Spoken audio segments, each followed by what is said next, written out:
wonder if the organic meat sack... One of these days, the organic meat sack will remember to turn the video off before I switch scenes. So, very happy to say, PGN Music is 5 years old this week. 5 years ago, we started a DMCA-free music label. And a lot of people said it's never going to go anywhere. When I first did it, a lot of people accused me of just copying Harris Heller's stream beats. I like Harris Heller's stream beats. The problem is, 5 years ago, about 6 years ago, Twitch had this wonderful thing called Soundtrack by Twitch. And it was great because it gave you access to a really large catalog of different genres. The two problems with it was, well, the three problems with it was, you really couldn't build a playlist of your own. You couldn't, if you weren't paying attention, you couldn't necessarily find who the composer was. Like, you'd hear a track and you'd be busy, and then there was no, it was like really difficult to go back and find the track, because, you know, some people really like to listen to the same track over and over and over again. And then the third thing, which was unbelievable to me that Twitch derped this so hard, was that Twitch only secured the live broadcast license. Twitch did not secure the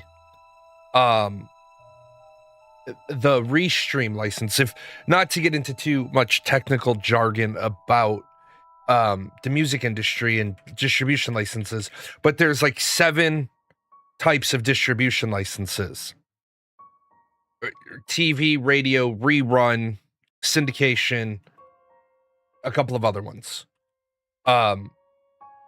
And each one is not all inclusive. So what happened was,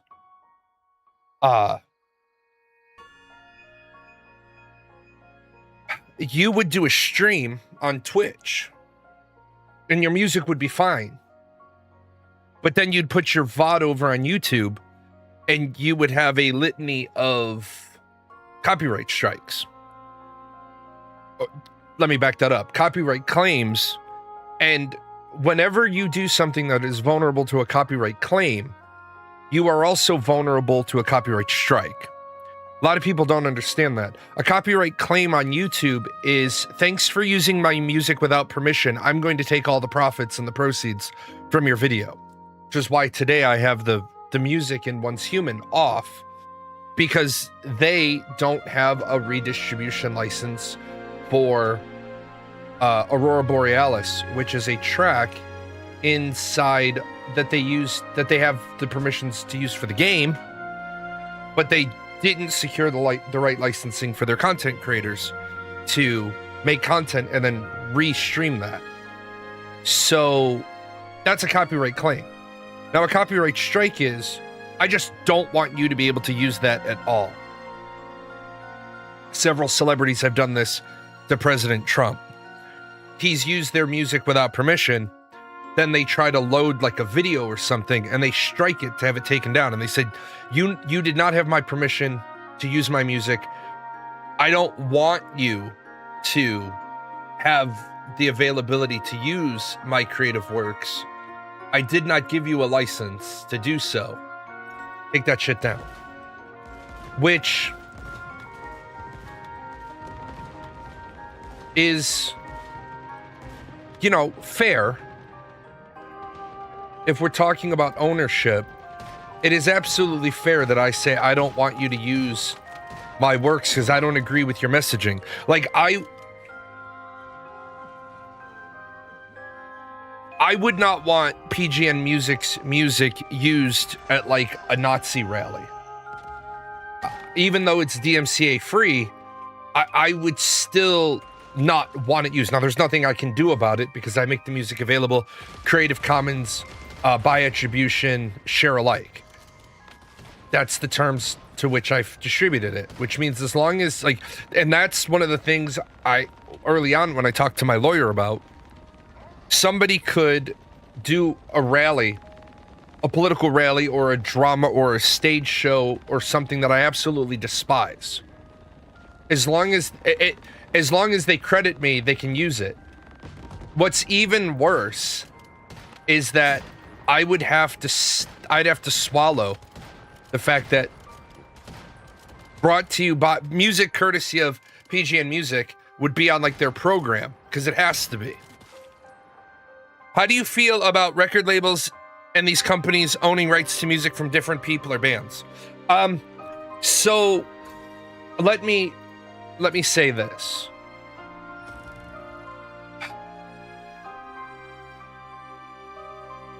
This is going to be a weird correlation, but give me a little rope. The music industry is a lot like the drug industry, the pharmaceutical industry. What happens is a record label spends, let's say, $1 billion across 20 artists, right? 50 million an artist, between promoting them, having them come in and record, pushing physical albums, pushing PR, pushing marketing. So it wouldn't be inconceivable that a record company would burn $1 billion trying to bring 20 artists to market. The problem is they might get one out of the 20 to be popular. So they need to recoup the 50 million they put into that artist and the other 950 million they put into all the other artists just to get to square zero. And then they need to make, you know, 200 or 300 million in profit in order for it to have been feasible. Otherwise, if they don't make 200 or 300 million dollars in profit, they would have been better off taking the $1 billion, putting it in the bank, collecting 9% interest, and fucking Bob's your uncle, and easy peasy. I think there's a really big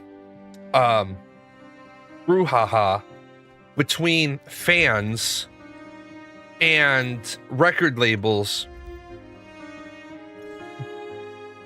because at the face value, the fans don't recognize how much it costs the company to bring their favorite artist into the mainstream. Now, there are some famous musicians who pretty much built their own following. They didn't rely on the record label. And in those cases, like what Taylor Swift did, I think Taylor Swift broke the music industry, but not in an unhealthy way. She didn't like who ended up with her masters. She was young. She was a kid, essentially, when she started her music career. She was, for all intents and purposes, still a child. And a lot of people said, well, she should have had the right to her masters before anybody else had the right to them. Well, that's not how the industry works. The industry works is we put an awful lot of money into you. Now we have the opportunity to sell. So we're going to, because it's our right to. It is one of those ugly aspects of capitalism that I don't think anybody really is excited about. I don't think there's people that are like, oh yeah, this is exactly what we want out of capitalism. I don't think that. I don't see that as a reality. But the truth is, if the record company can't make money, if it can't make a profit, it can't bring anybody to market. Just like, and that's why I liken it to the drug industry, the pharmaceutical company. Not shit like insulin or albuterol inhalers or EpiPens, because you've made your money on those things 10 times over. But when a new drug comes to market and people are like, well, they deliberately made it expensive. Yeah, they did. Well, they're going to make their money 10 times over. Yeah, they are. But remember, they may have blown $5 billion in R&D on 5 drugs. They hit on one. That one has to cover the R&D on all the other ones. Because if the pharmaceutical company can't make profit. Now, this is where we get into the people have to listen. I'm not defending pharmaceutical companies making billions upon billions upon billions on the same drug. I'm not supporting record companies in the bullshit that they do, changing the formulary by just a little bit so that they can apply and get an extension on their patent. That's not what I'm defending. I'm defending the root idea of we invested in this and we need to make some amount of profit back, or we just wouldn't have done it. Twitch, for example. I fully respect the hustle that is being a content creator. Now, I don't chase being a content creator like other people do. Twitch loses money every single day because of just the nature of streaming. The problem is the fans don't understand, so they're mad about something that they shouldn't even be mad about. As you've heard me say, if Amazon called me up, Bezos happens to be thumbing through Twitch, he hears me when I talk about how Twitch should improve, and he's like, that guy, I want him, get him up here. I would simply say, every creator, when they go to start on Twitch, they fill out the monetization paperwork before you can even make the account. And then you're told, if your channel is not affiliated within 90 days, you have to pay $9.99 a month to broadcast on our platform. You have to pay us to offset just a tiny fraction of the cost that we incur.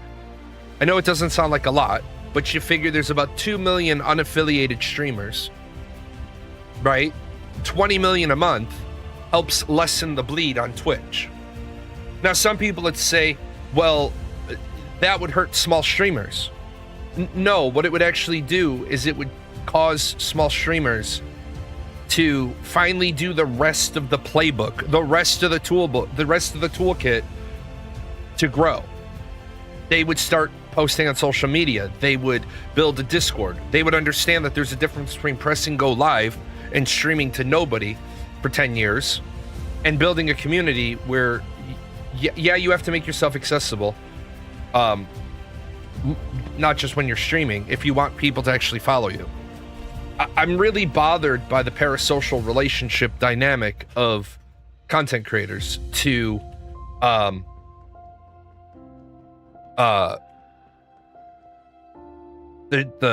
audience. I think that there is a lot of unhealthy parasocial relationship. With that said, it is what it is, and I don't think it's ever going to go away.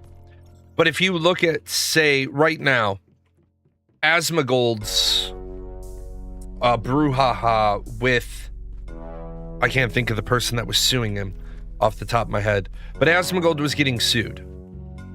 That is a real possibility when you become a content creator. Mizkif, that's it.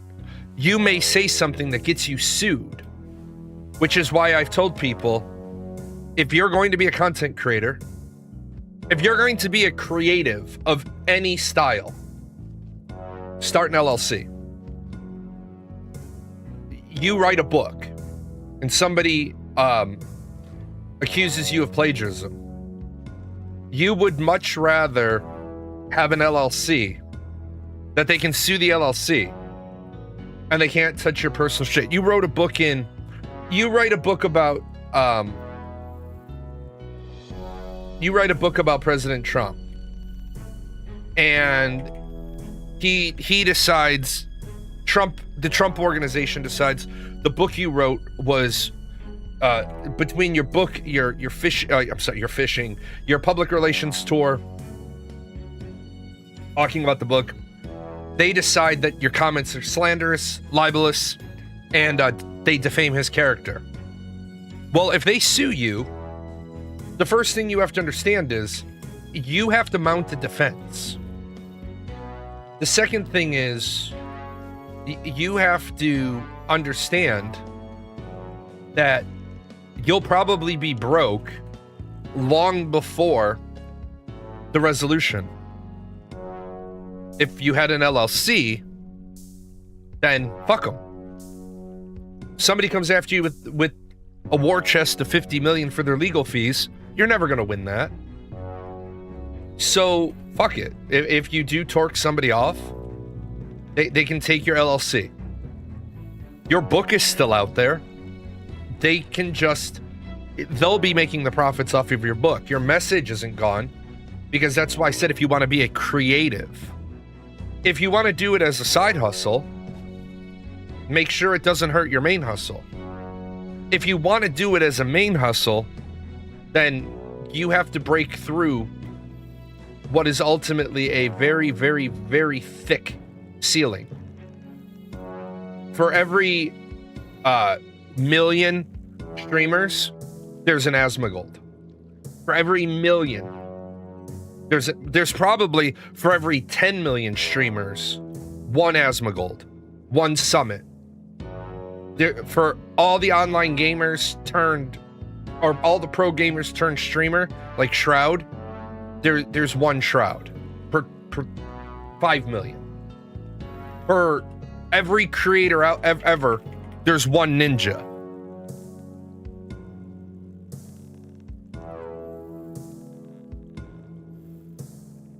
If anybody sues me, I'm countersuing and going scorched earth on them. You can't. That's the problem. People misunderstand because they see TV dramas. I use the word righteous because it's the word that I was taught by my mentor. It's not a legal term. It's like a moral term because there's not a lot of morality in the law. If the lawsuit is righteous, based in fact, with merit, non-frivolous, the problem with the American legal system is you can be sued, and unless they did something illegal, immoral, against the rules, the courtroom is a continuation of negotiation. Countersuing is very, very difficult because you'll say, well, if they lose, I want my legal fees. And the judge will be like, well, if they lose with merit, if they lose for cause, if they don't meet the prima facie of their case, if they're, California has a specific law that I'm not 100% familiar with, but California specifically has a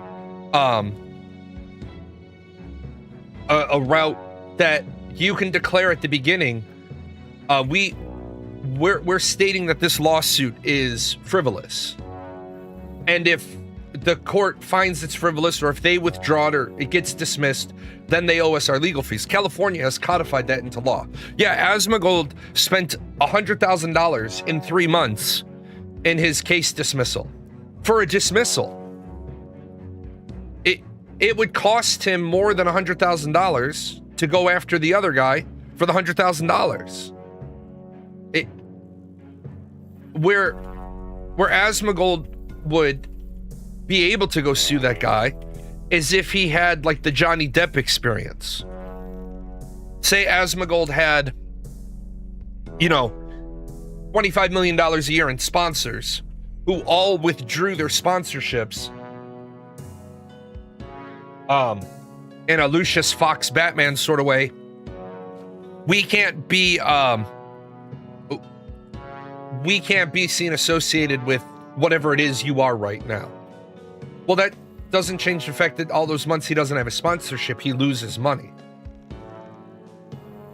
So in that case, if the juice is worth the squeeze, go ahead and squeeze.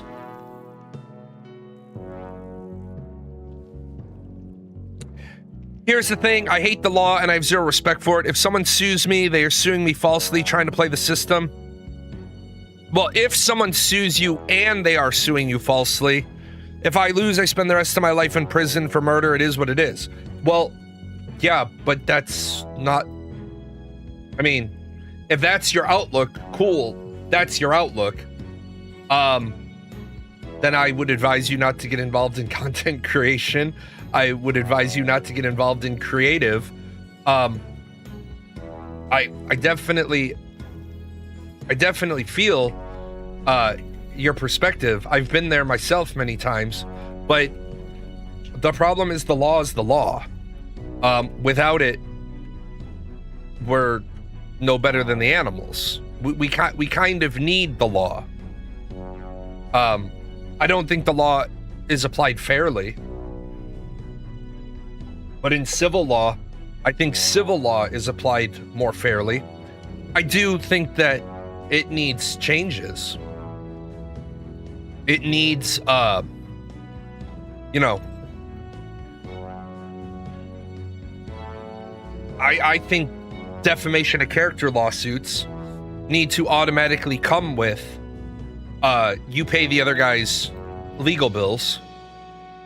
If you're suing me, and it turns out that I was righteous, here's my $72,000. I don't have to sue you for it. The court awards, and then the court should award the whole thing right in one kit and caboodle. You lost. Like, ladies and gentlemen, the jury has reached a verdict. Before I bring the jury in here, you both know that you had to have your final bills prepared. Please submit. So both sides submit their bills. Then the judge says, okay, bring the jury in. No cause, because it's not guilty. We find no valid cause. Then the judge is like, cool. Here is the garnishment. Here is what you're gonna pay for. Right out the box.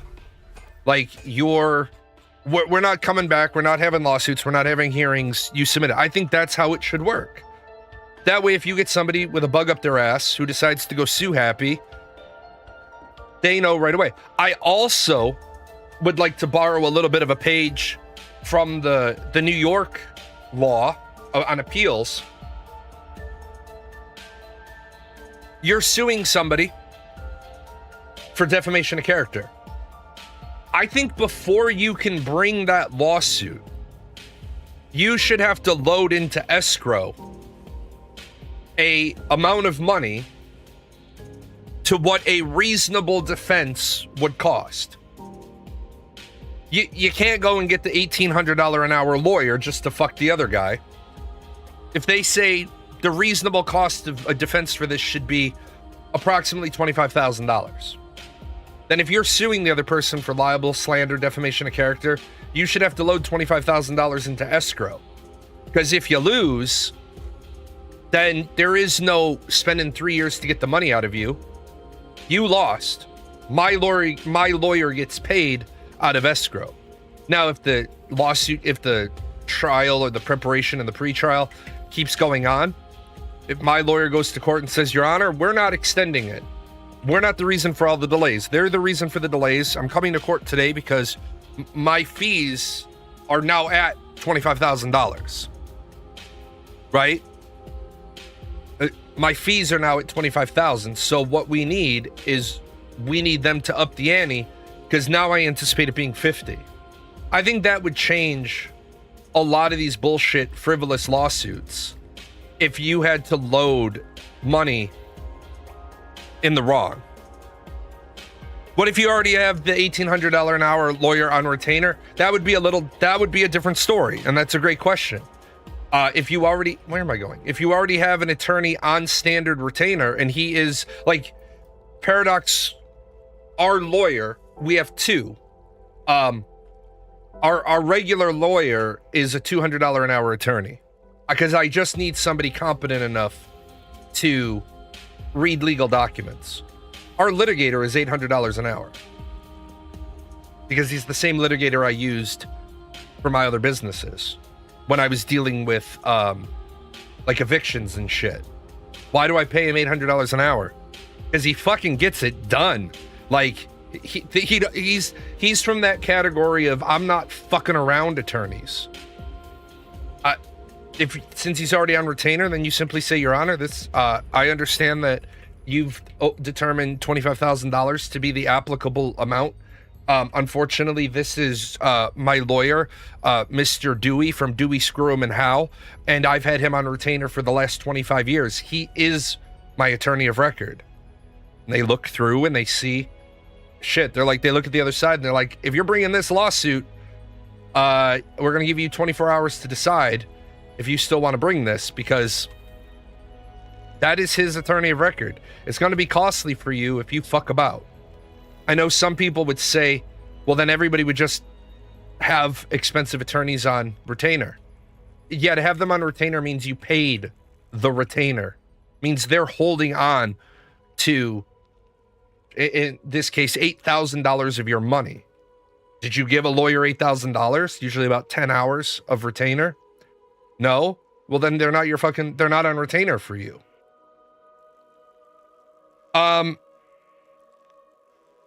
It's pretty crazy that nearly 0.5% of our population works as lawyers. Yeah. America has become a cesspool of lawsuit after lawsuit after lawsuit. There are, Carthos told me about this scam going on. And then I looked into it. There are people, and this is why I got out of being a landlord, because of shit like this. ADA, FHA, you can't have any other terms. So what they are doing is they're sending an email to a listing agent saying, do you take FHA? Now, normally, a helpful person would answer that question like, yes, we take FHA. Here is our process for getting into the apartment. But by the law, you just broke the law because they asked you a yes or no question. To that particular question, what they're going to do is they're going to identify Section 8, that's it. They're going to identify all the other steps you put in as roadblocks to utilizing Section 8. You're allowed to have those roadblocks. You can't have those roadblocks if the person makes an inquiry, do you take Section 8? You don't give them an answer. It's a bullshit situation. Do you accept Section 8 housing? No. Or yes. No other qualifier. Why? Because then there's nothing for them to sue you about. Well, you said no. Yeah, they can get a lawyer. Well, you said you don't take Section 8 housing. Right, I'm not set up to, I'm not certified to, I'm not inspected by Section 8. I've never dealt with them. I don't do that. Then the lawyer will be like, well, we're going to take you to court. No. I didn't say I wouldn't. I said I don't. I currently don't. It's such bullshit. Yeah, we have more lawyers in the, I believe we have more lawyers in the United States than we do active duty military personnel. We're going to win our next war by sending in the lawyers. It's terrible, man. It's absolutely bullshit. It's why it's so hard to get up. Like, we live in a society so stupid. There are people who are literally freaking out over the Donald Trump thing, I'm running for president again in 2028. He can't. Why the fuck are you freaking out? He cannot run for president. It is emphatically clear He cannot run for vice president. It is emphatically clear. There is one small, convoluted way that Donald Trump might have a path back to the Oval Office. That would be, the convoluted way would be, he runs for the House of Representatives, the Republicans win, they nominate him as Speaker of the House, and then the Republican president and the Republican vice president both leave office, which the chain of succession would go down to the Speaker of the House. That's the only potential loophole. And even then, the precedent is that no individual who is ineligible to hold the office they're skipped in the line of succession. If President Obama was made Secretary of State, let's say Alexandra Ocasio-Cortez wins the next election, and she reaches out to President Obama and say, look, I'm a really junior politician. I'm a very young stateswoman. I need a heavy bat around the world. I don't have the international relationships you do. Will you be my Secretary of State? He could be Secretary of State, but then he would never be the individual during the State of the Union address who's sequestered, because if everybody else in the government dies, he can't assume the office of the presidency. But Donald Trump's ability to just spin people out of control is unreal. Like, people are flipping the fuck out over this. But then you ask, why do we have so many lawyers? Because it allows bullshit situations like this to tie up the mainstream media's attention. Why is everybody freaking out about it? Because everybody's freaking out about it. So it's news, it's airtime, it's column inches. Everybody who's anybody knows it's bullshit. People were talking about being able to run, but not being able to actually get appointed. He could run for president.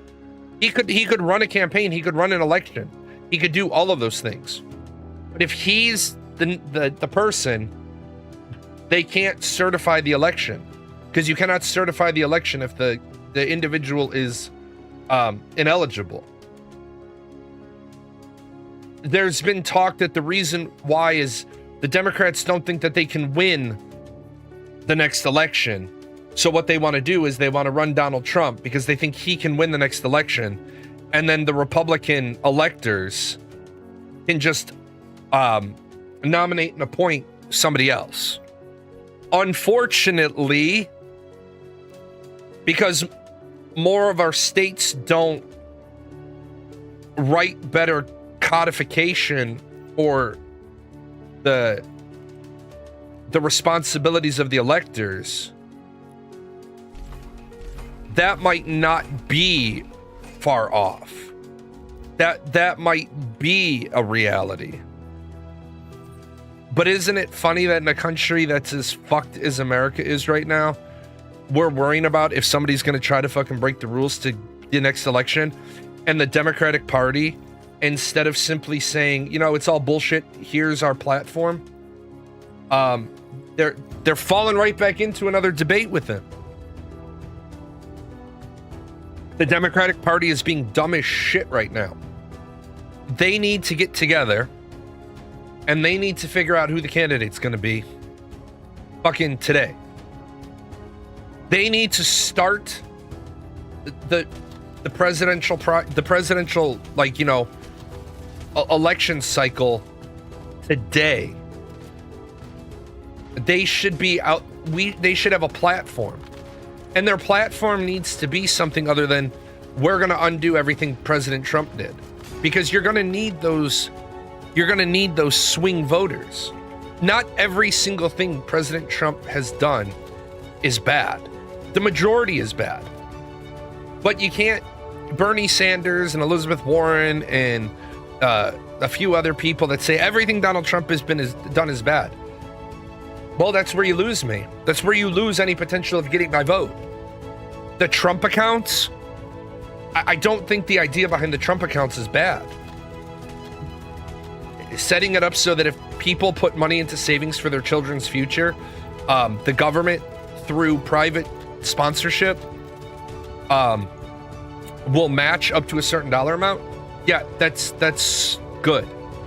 That's investing in our future, because you always hear me say, the only way we solve our country's problems is by changing the education system. If we don't change the education system, we're fucked. We're fucked in the future. And so people are like, well, everything Donald Trump does is just absolutely terrible. I don't think anything well, okay, maybe Jeffrey Dahmer, John Wayne, or Gacy. I think everything they did was probably right up there with terrible. But some of the stuff that he's done has got some amount of merit. Like, for example, his tariff idea is stupid.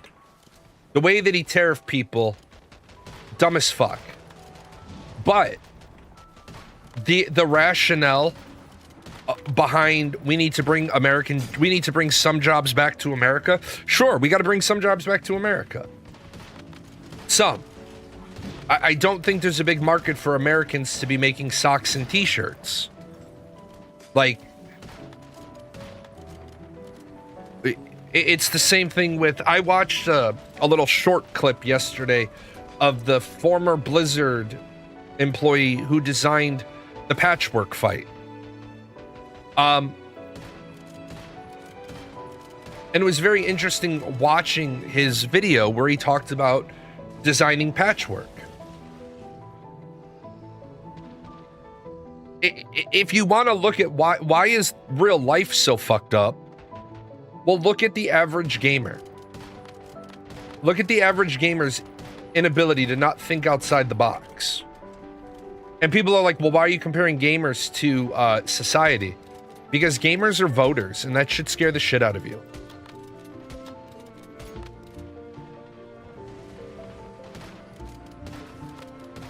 The people that you see voting, or the people that you see acting a clown in like Barron's chat, the racism, the sexism, all that nonsense. People are like, oh, I only behave that way online. So you know it's wrong. You just behave like a douchebag. Oh, okay.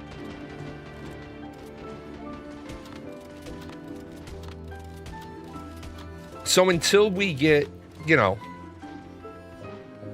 smarter Americans,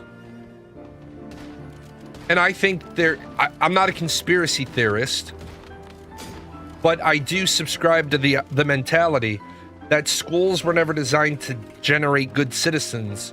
They were designed to generate good workers. I agree with that.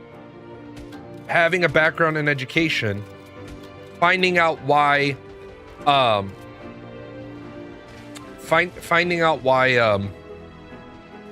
certain class periods were the length that they were, you would have two high schools 5 miles from each other on opposite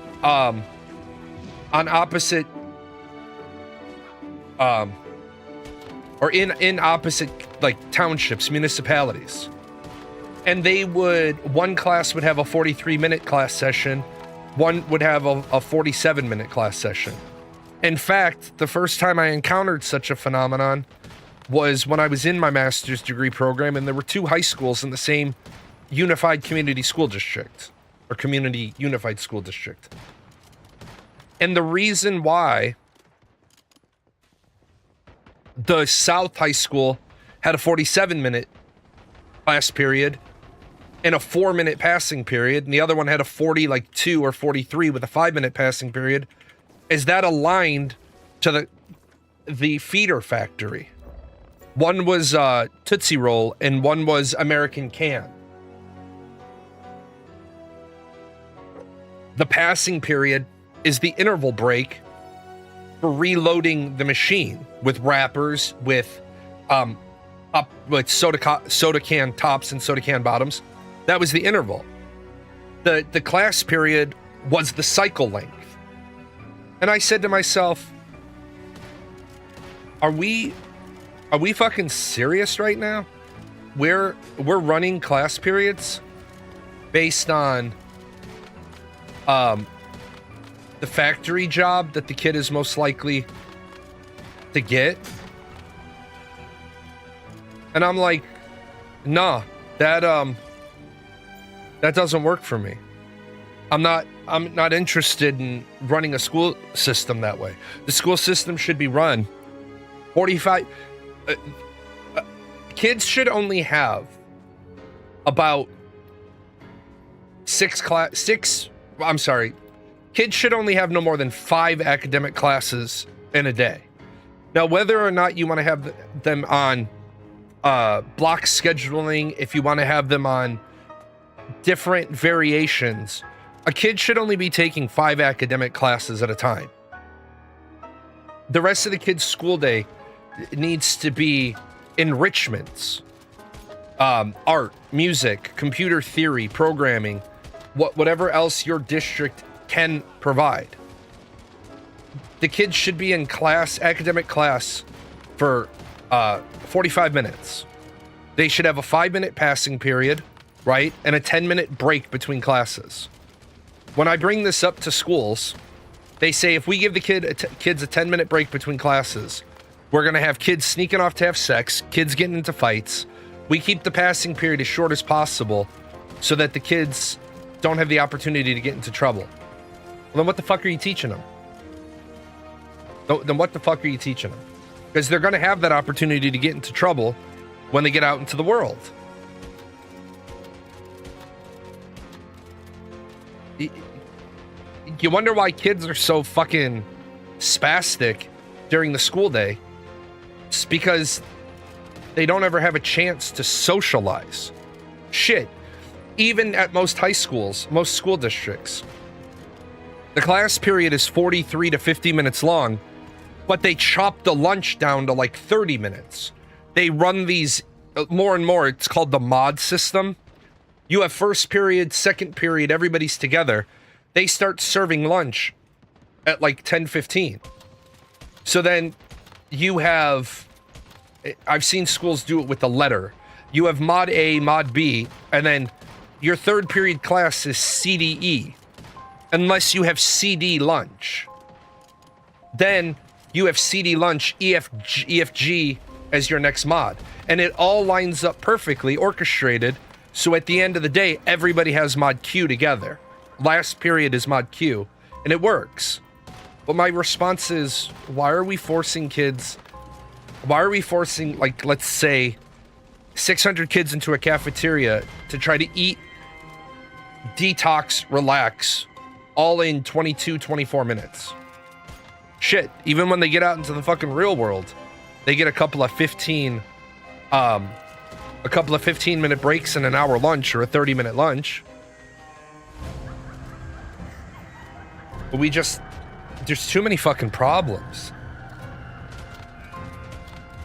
And what's funny is, and this is, I asked the question on Friday, and I always get some people's ears to perk up. Did everybody just become assholes, and that's why nobody cares? Or did a lot of people that were caring just get worn down, so they just stopped caring for their own self-preservation? It's like, I don't know where the fuck all the homeless came from around here. I mean, I do. They're not really homeless. You can tell a homeless person from a non-homeless person. Small little details. If the person is truly homeless, where's their backpack? Where's their bedroll? Where's all their shit? If they're on the corner panhandling, where did they throw their shit for the day? Most shelters around here, you and all your stuff has to leave. Look at a guy. You have brand new fucking $200 LeBrons on. What? Did the fucking Foot Locker representative, while he was getting off to drive to Foot Locker, did he happen to see you and say, hold up, I got what you need, and give you a free pair of LeBrons? No. These people make, and it sickens me, some professional panhandlers make $30 or $40 an hour. You figure you got to get in an hour 40 cars to give you $1, but you only need 20 cars to give you $2. You only need 8 cars to give you $5, and you need 2 people to give you a 20. because you have a sign that says homeless, hungry, anything helps. And they do this shit for 8 hours a day. It's actually so bad, they fight amongst themselves as to who gets what off-ramps. Where the fuck are all these homeless people coming from? Like, after this cold-ass winter we had, how are you not fucking dead? Well, the answer is they figured out that they can sit on a fucking off-ramp. They can sit in a parking lot. They can panhandle and make 40 bucks an hour.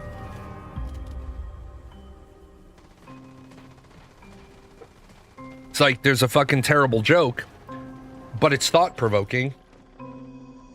Two professional panhandlers, one white American, one Mexican. They both get home one day after panhandling, and the white guy asks the Mexican, he's like, how much did you make today? He said $4,000. And the white guy says, holy shit, $4,000, what the fuck? The Mexican guy says, let me see your sign. The white guy holds up the sign, it says, homeless, hungry, anything helps. The Mexican guy goes, hey, let me show you mine. Trying to go back to Mexico, only need $100. It's the fucking racist society that we live in. We live in a racist society. And we need to understand that. We need to change that.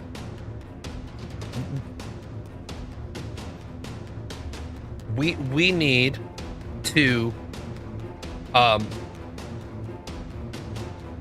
we need to stop having race wars or color wars or gender wars.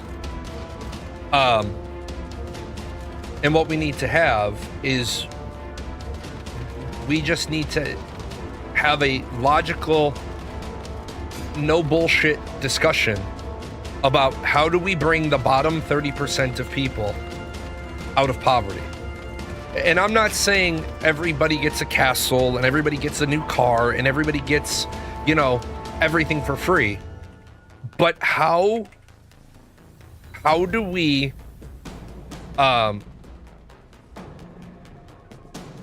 how do we get the top 10% of, well, let's not even say the top 10%. How do we get the top 1% of people to ease off on 5% of the money? It wouldn't take a lot. All you need to do is give up about 5% of the money and let the bottom 50% fight over about 38% of the money. But as it is right now, the bottom 50% fight over 33% of the money. There's just not enough money to go around. And where people keep looking for the answers is they're looking for the upper middle class. Like, the upper middle class is supposed to give, like, and let's just fucking talk straight. The upper middle class is supposed to give up to the rest of the middle class. I'm sorry, but fuck you. If the top 1% aren't gonna give up, if the top 10% aren't gonna give up, then don't expect the fucking people who did manage to claw their way out of lower class or lower middle class, don't expect those people to give up, because that's not where the bleeding has to happen. That's not where the cut happens. That's cutting into muscle and not cutting into fat. I don't care how you feel about me, give me your money. Right. That's how some people are.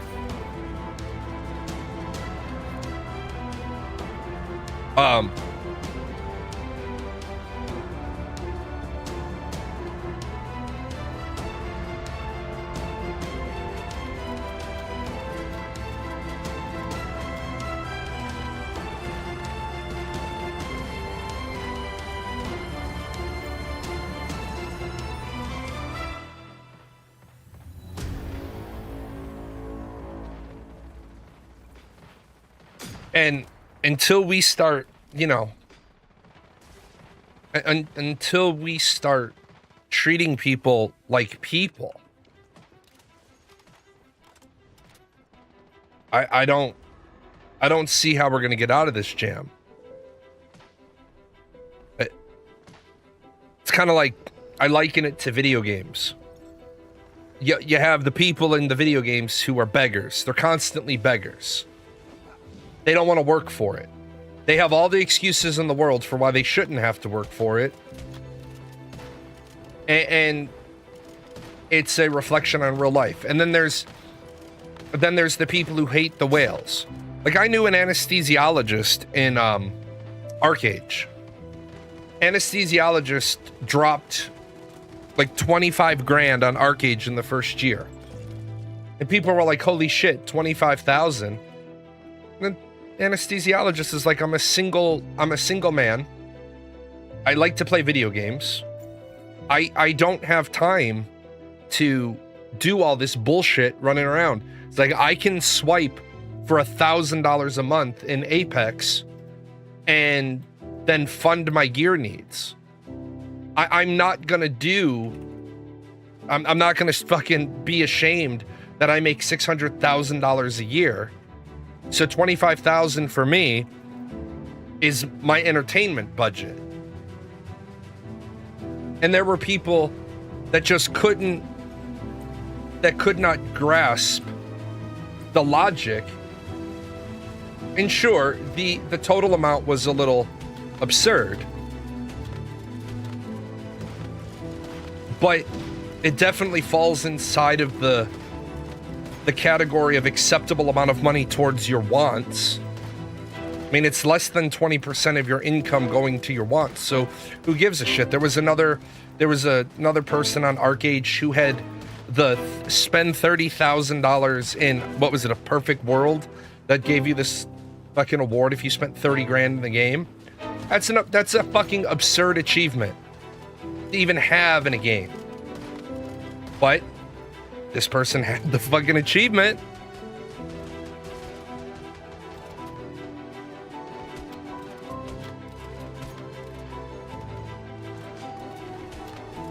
It's like the parents of the kid in Where Winds Meet. Kid stole his parents' credit card. Yeah, the kid stole his parents' credit card and racked up like 70 grand buying the boat. And then we got a little bit of information. I don't know how valid it was, but apparently the parents had tried to do a chargeback and they were denied because something in the terms of service said, you're responsible for the purchases your children make.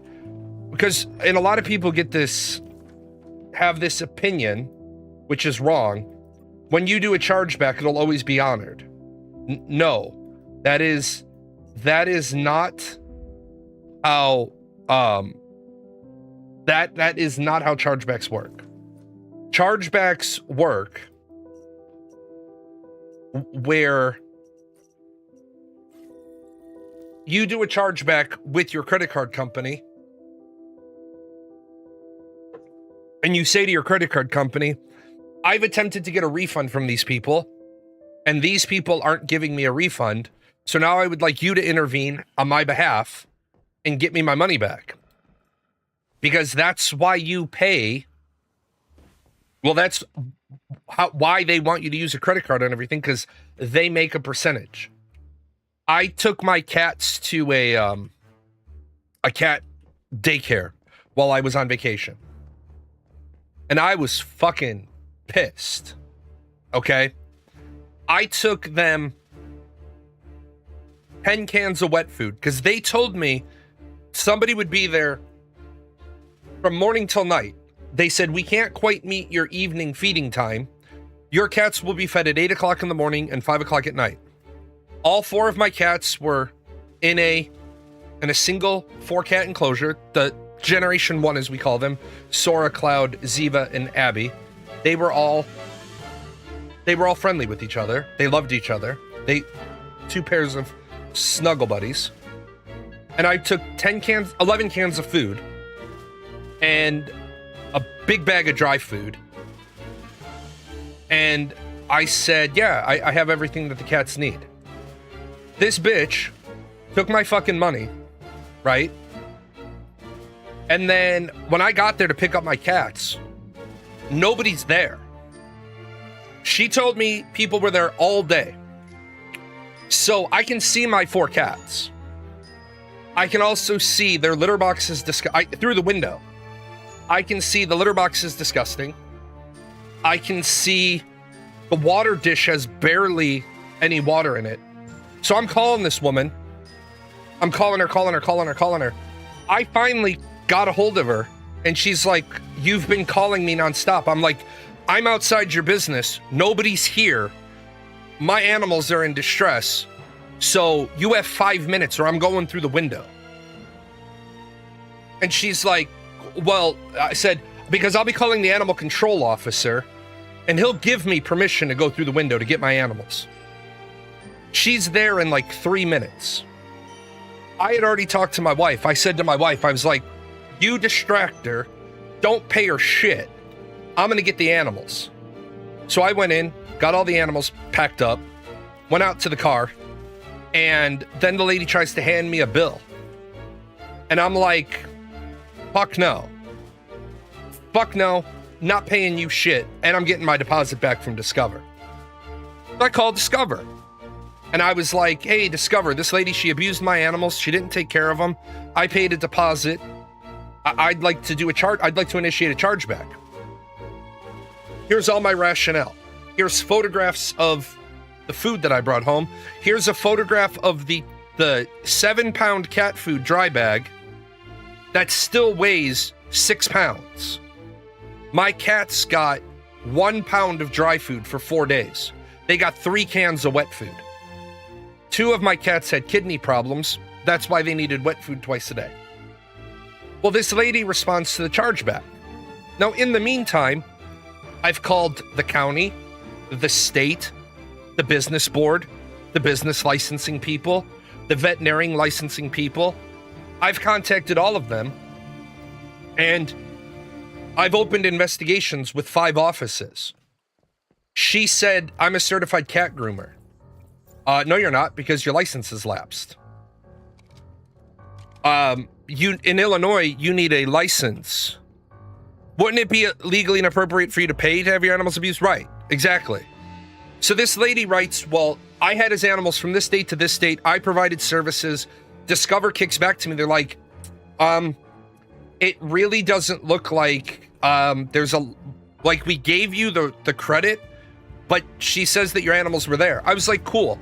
If you contact the St. Clair County Animal Abuse or the animal control people, this is the case number that's been opened against her. If you call the Illinois Department of Agriculture, the Department of Breeding and Boarding, here's the case number I've opened there. By the way, her limited liability company is lapsed." And then at the bottom, since I knew she would get a copy, I would say, "I am considering civil litigation against the owner, including putting a lien on her personal home, which is no longer protected by her LLC." Guess who got that and then instantly hit the give him his money back? Why? Because then she gives me my money back. She pretty much short circuits my ability to file a lawsuit. Because then the judge would say, "Yeah, I get it. Your animals were abused, but that's a criminal infraction. You didn't pay her anything. So what's the lawsuit about?" Well, I was pissed, right? And then this lady started, I wrote scathing reviews everywhere. And she was getting upset that I wrote scathing reviews. Well, then she closed down a couple of months later because by the time the bureaucracy of the state, the county, he was operating without a business license. Now, in my county, we don't have to have a business license. It's up to the municipality. Her municipality requires a business license. She didn't have one. So that got her fined. She's literally trying to operate a business with no business license, which also meant she wasn't paying business tax. So they were more than happy to help me because it was helping them. But that's where people misunderstand chargebacks.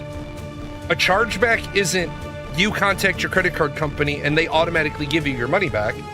They sometimes give you a credit, which I always warn people, don't spend that credit. I had her name. Of course I had her name. Of course I had her name. I filed 5 complaints with 5 different state agencies and offices. The name of the place was Cats Only.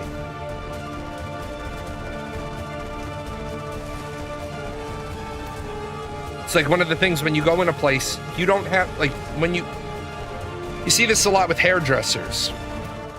Hairdressers have to have their license posted. So do therapists. But they generally take a little piece of paper and they cover, because it gets sent to your house. They take that little piece of white paper or black paper. Yeah, she only abuses cats. You'll see it, like, next time you go in for a haircut, just look up by the mirror.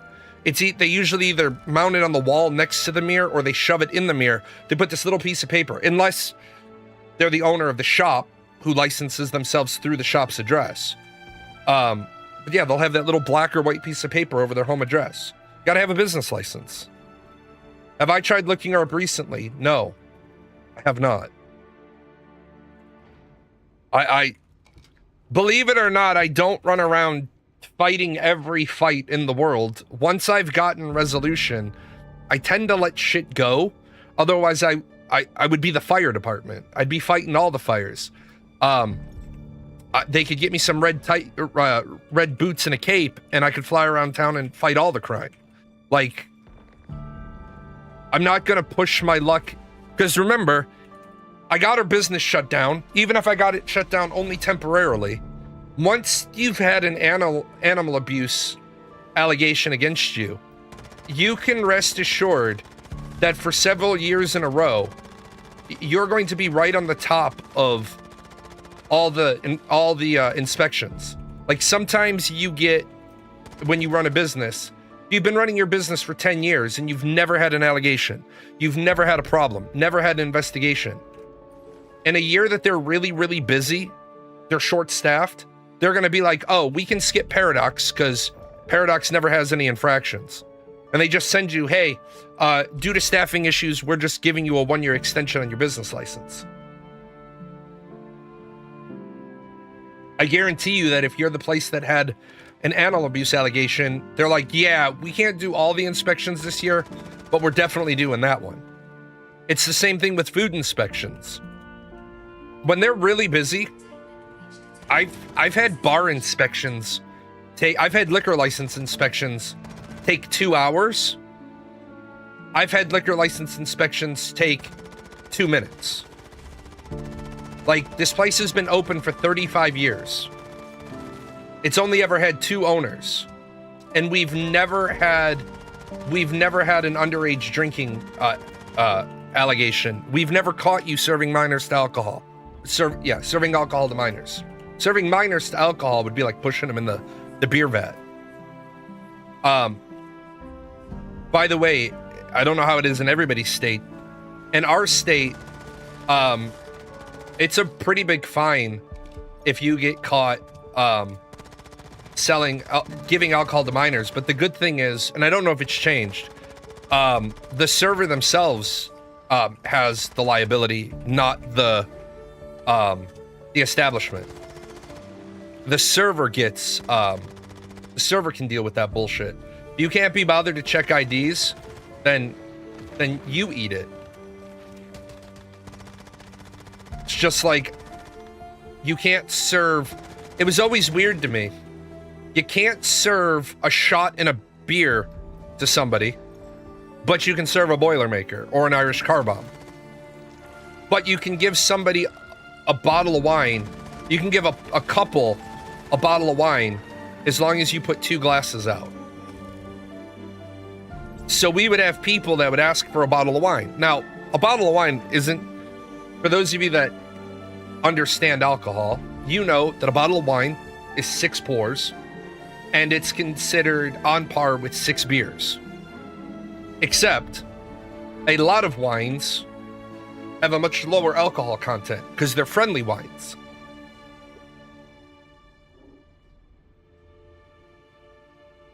And so, you'll have somebody come in and they'll be like, yeah, I want a bottle of this. And you're like, you're by yourself.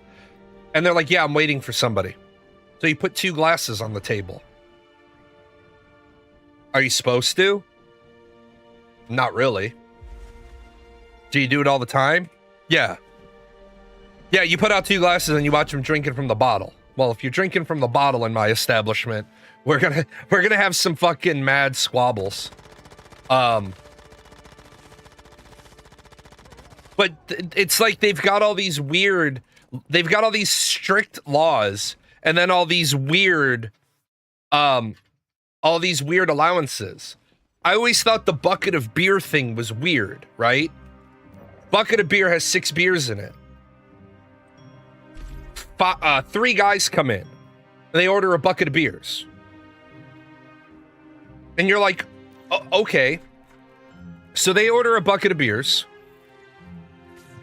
but that's giving them 2 alcoholic beverages. But a bucket of beer is allowed. But I can't put a shot and a brew in front of you.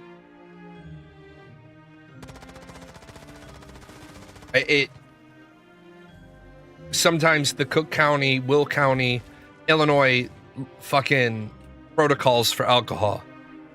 6 beers, that explains something here.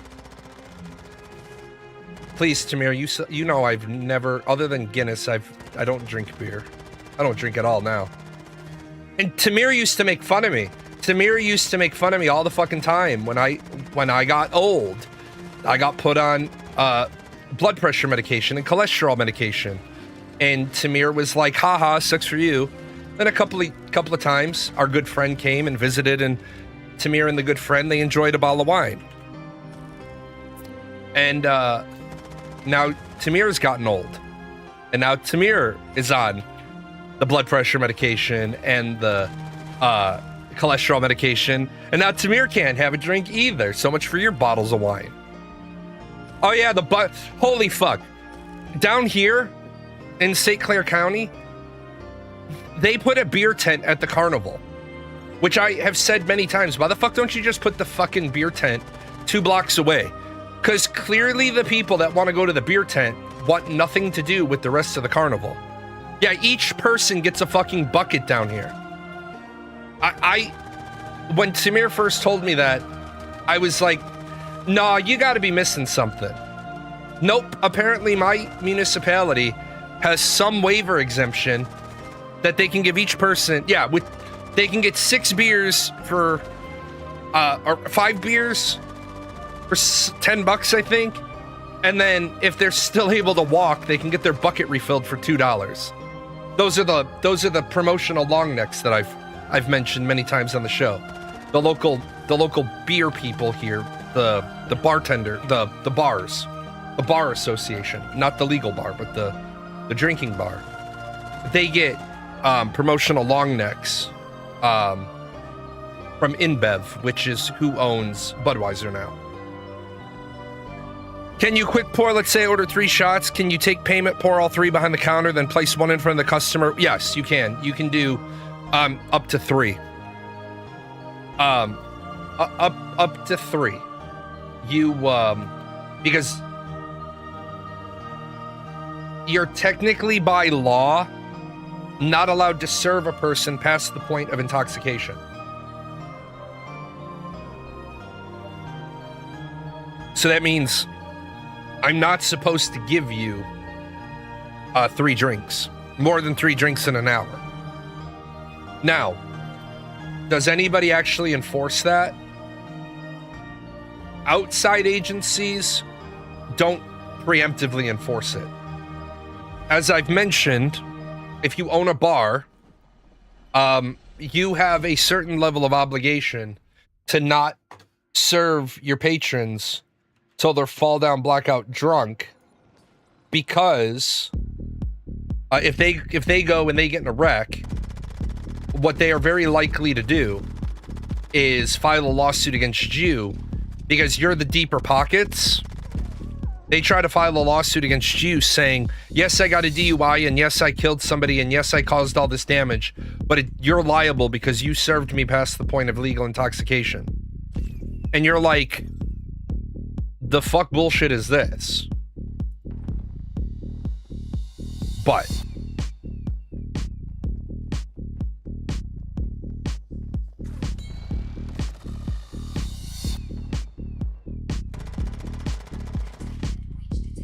see, these are all the things that they should be teaching in school, which we don't.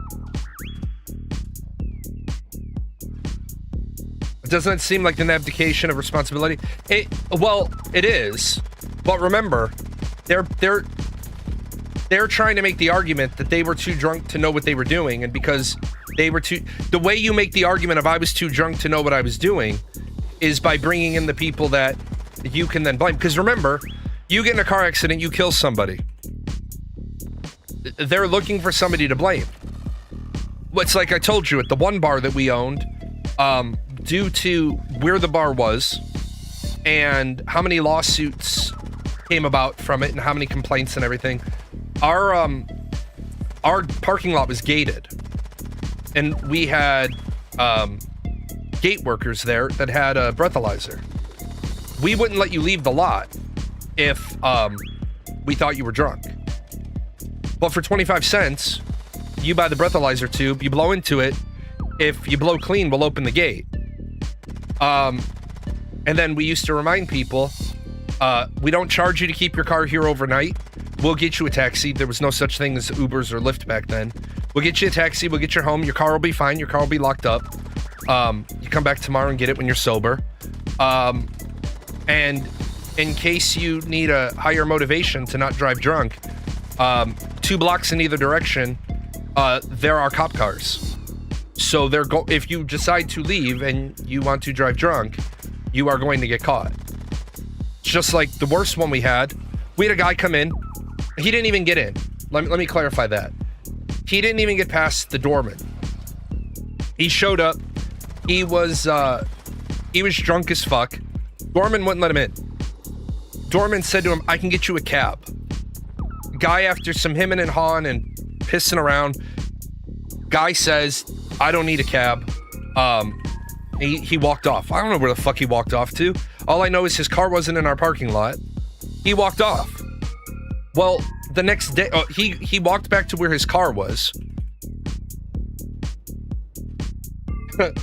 And he got in his car. He got into a car accident. Well, during the course of the officer talking to him, the officer says, "Well, where have you been tonight?" And he listed some places, and he listed ours last. So, of course, my establishment bears the responsibility of, did you serve this guy? So the cops show up asking questions, and I'm like, hold up. Don't know who the fuck you're talking about. They're like, well, he said he was here. I was like, does he have a receipt? Did we serve him any alcohol? And they're like, well, he's claiming that he paid cash. Hold up. I'm not getting involved in this bullshit, because this is bullshit. Yeah, and so what happened was, got to find out who was working the door, talk to the door guy, got to have the company lawyer meet with the door guy, and then the door guy and the company lawyer have to go meet with the cops, and then we think it's done, and then months later, our door guy's getting subpoenaed. He's getting served to come to court. We're getting our fucking video footage subpoenaed. It's like, what happened to personal responsibility? What happened to, like, I own this. This is my fault. And that, I think, is where we're really struggling. People are like allergic to being accountable for their own actions. It's like, to keep it to video games related, Steven Sharif and his fucking lawsuit. This thing is a fucking donkey fuck, right? This thing is a donkey fuck. I don't know why Steven can't just admit he fucked his company. Now, I'm not saying I want him to admit to stealing money. I'm not saying I want him to admit to anything other. I just want him to admit that he donkey fucked his company. And he understands he sold more than 100% of his company off.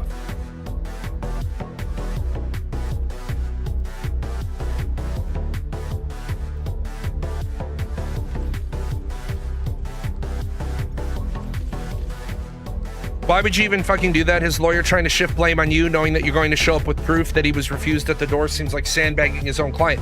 The problem is, as I've talked about in, as I've talked about, the big problem with the law is the longer you can create from the time of the incident to the time of the trial,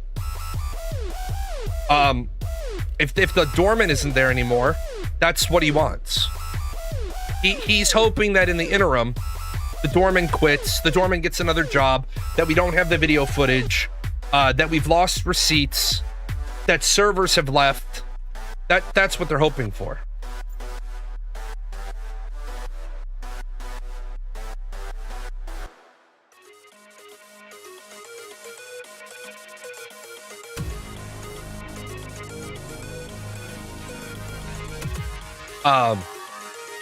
That's where the rub is.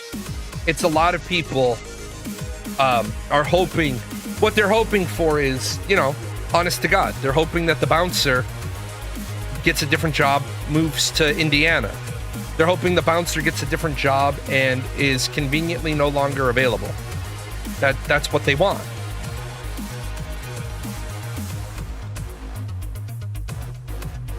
And it's absolutely dog shit behavior.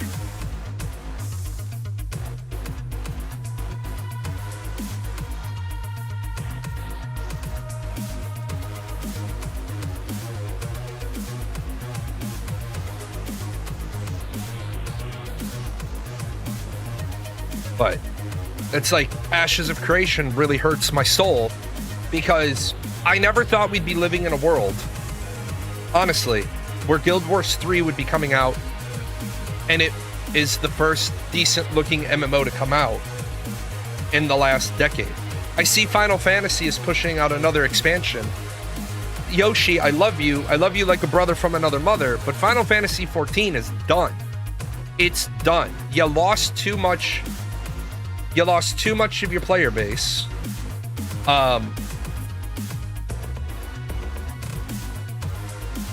You lost too much of your player base with Dawntrail. You're at that point where your game is too old for people to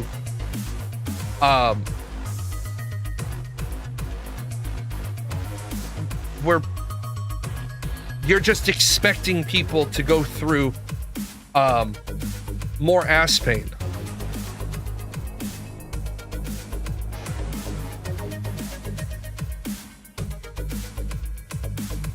And I think Square Enix would be better served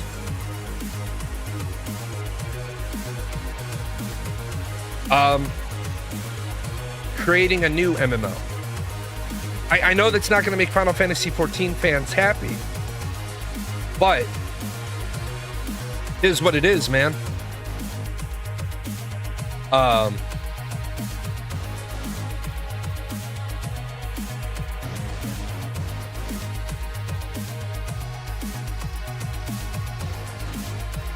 I don't see I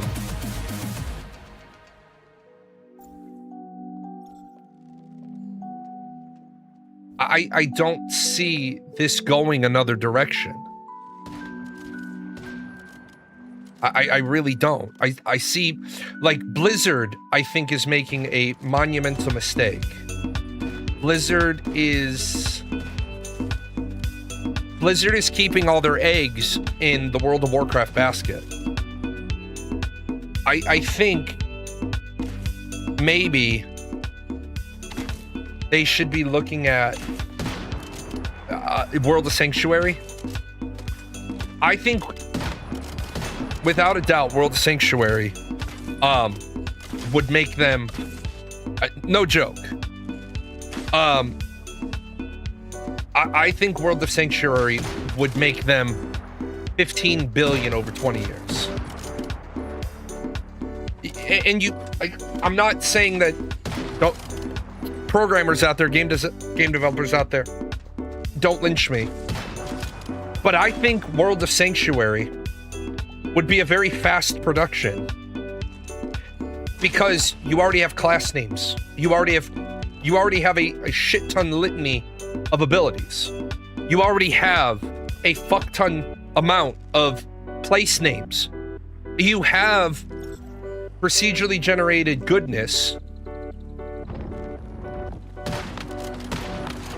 in terms of like, I forgot what they're called, encounters in D3, where you go and you like find the little crack shack in the middle of the woods, and they're procedurally generated. They're never the same when you go in. People bitch about procedural generation in game development, and they don't even understand what it is.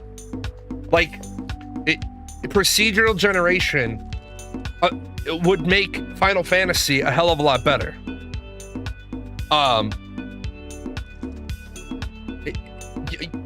You could even do the Path of Exile 2 method, where the dungeon has like different configurations, kind of like when you do when you lay out the dungeon on your own in Path of Exile 2. They could go that route. I follow a female creator who comments on other female creators' videos about whether or not their behavior would survive the gender swap test. She called another creator out for failing the gender swap test, and now that other creator is falsely accusing her of making a how to sexual assault video for men. The accused creator's image of these claimed timestamps. Is this likely to get traction in a civil proceeding?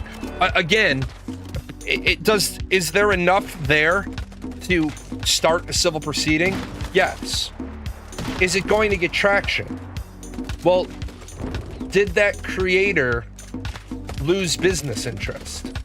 Did she lose sponsorships? Because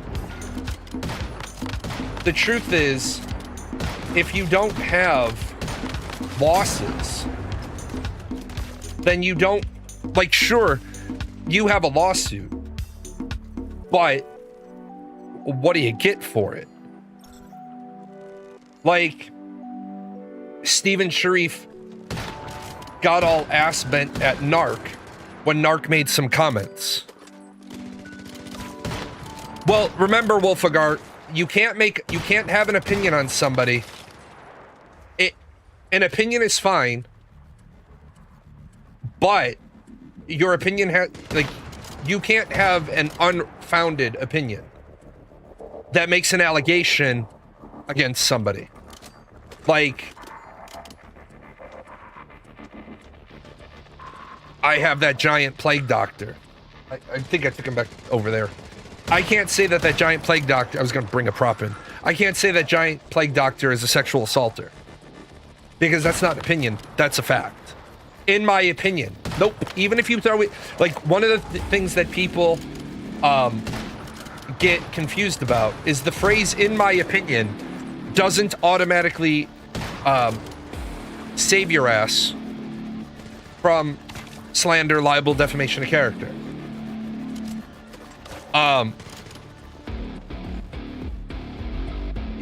You can't be like, oh, well, in my opinion, this, and this. Like, no, because your opinion has become a statement of fact.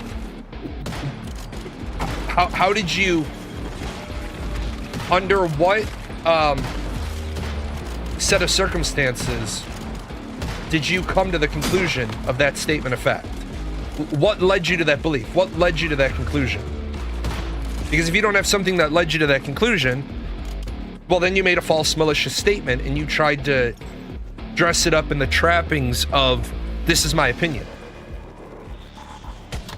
And that's where a lot of people run themselves into trouble. With Narc, Steven Sharif talked about, well, I could, if I wanted to, I could go after Narc, I could sue Narc.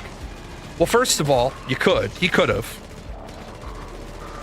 Second of all, the question would be, are you going to establish a European office in order to sue Narc? Because he's not in America. Number three, as I've said, what's Narc worth? If he's not worth anything, then what the fuck are you, like, what the fuck are you going to get out of it?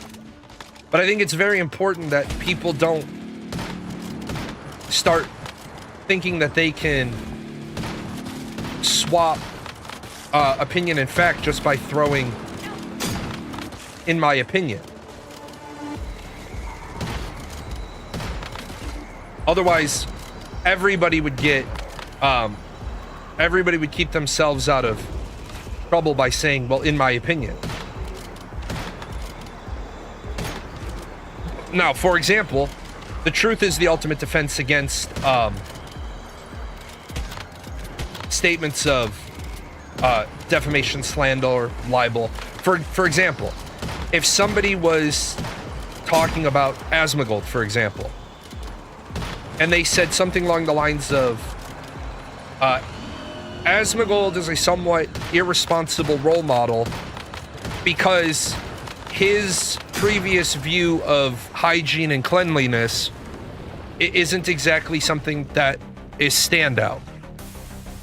And Asmongold could get as mad as he wants, but that was a fully opinionated statement.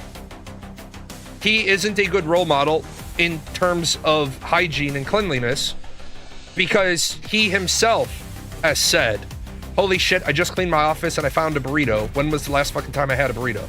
This burrito has to be like 4 years old. You got a 4-year-old fucking burrito in your office, man. You are not a good role model.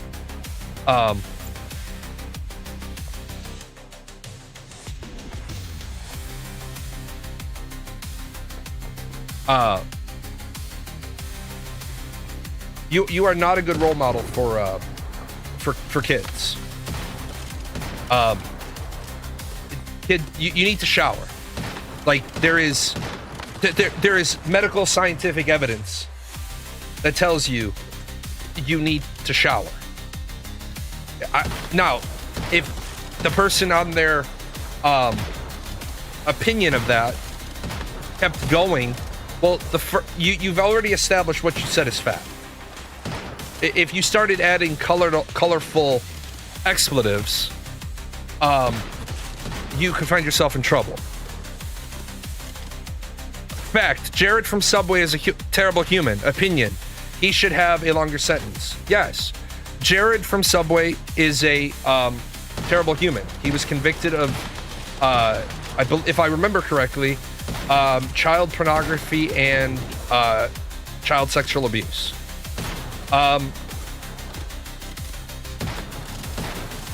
That is because you're saying he's a terrible human being. Well, why do you reach that conclusion? Because he did these things. You know what? We're going to agree with you.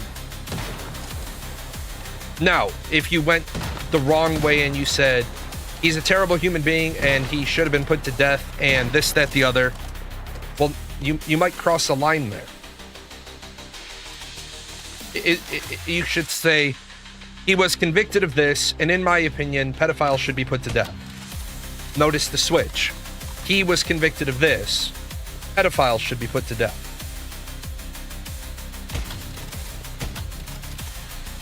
You're not calling or advocating for violence against him. You're calling for the judicial punishment for an offense to be stricter.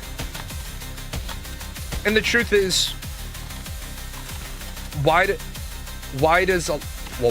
a lot of people behave so piss poorly? It's because there is no Wheaton's Law.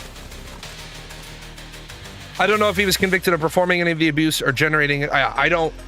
If I recall correctly, because remember, you can be found liable for child sexual assault even if you don't directly assault the child.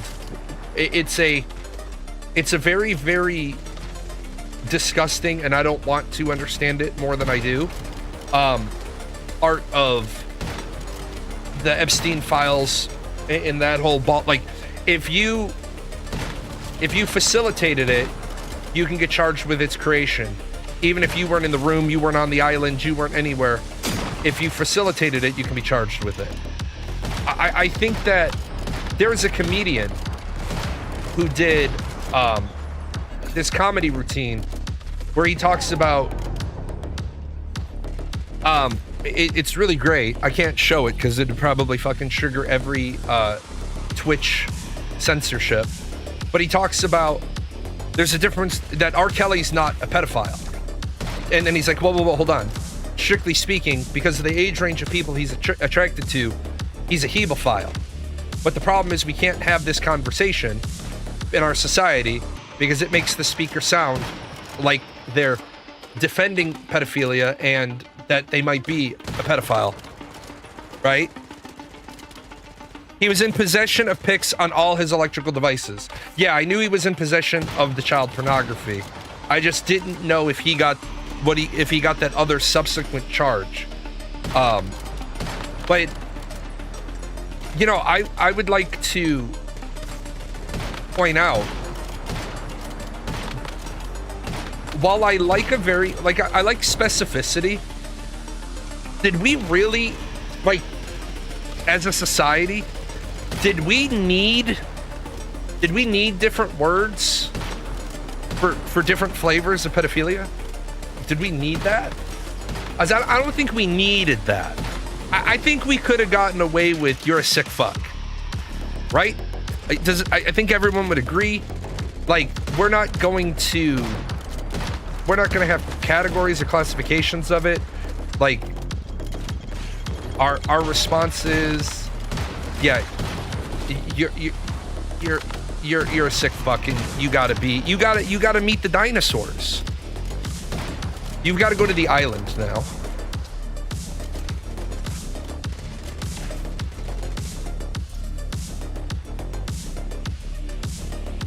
But, you know, and that's another reason why it's just so fucking difficult to want to cover politics all the time. We live in a country that I think where I lost a lot of steam in my engine was last year with the Epstein files, where people said we can't release the Epstein files because it would collapse our society. You know what, man? If we can't release the Epstein files because it would collapse our society, then really simply put, maybe our society needs to collapse. Maybe it's been a good run, and we need to be done. You're saying yes. Put people on Jurassic Park Island with no hands. Yes.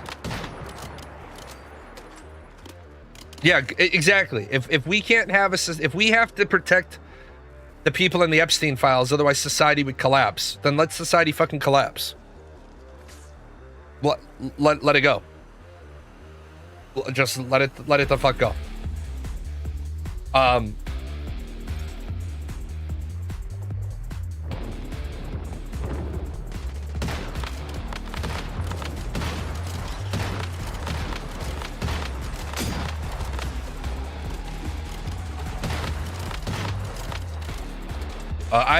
I'm sure you had a reason for cutting their hands off.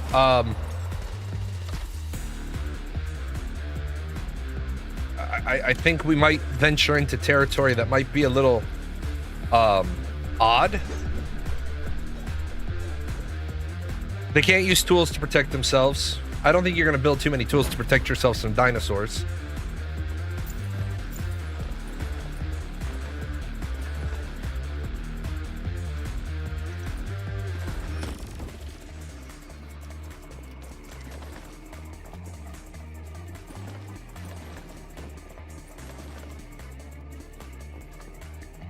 Oh, yeah. If you don't have hands, it is hard to run. I didn't think about that. I have thanked the military so thankfully, though, that when I had,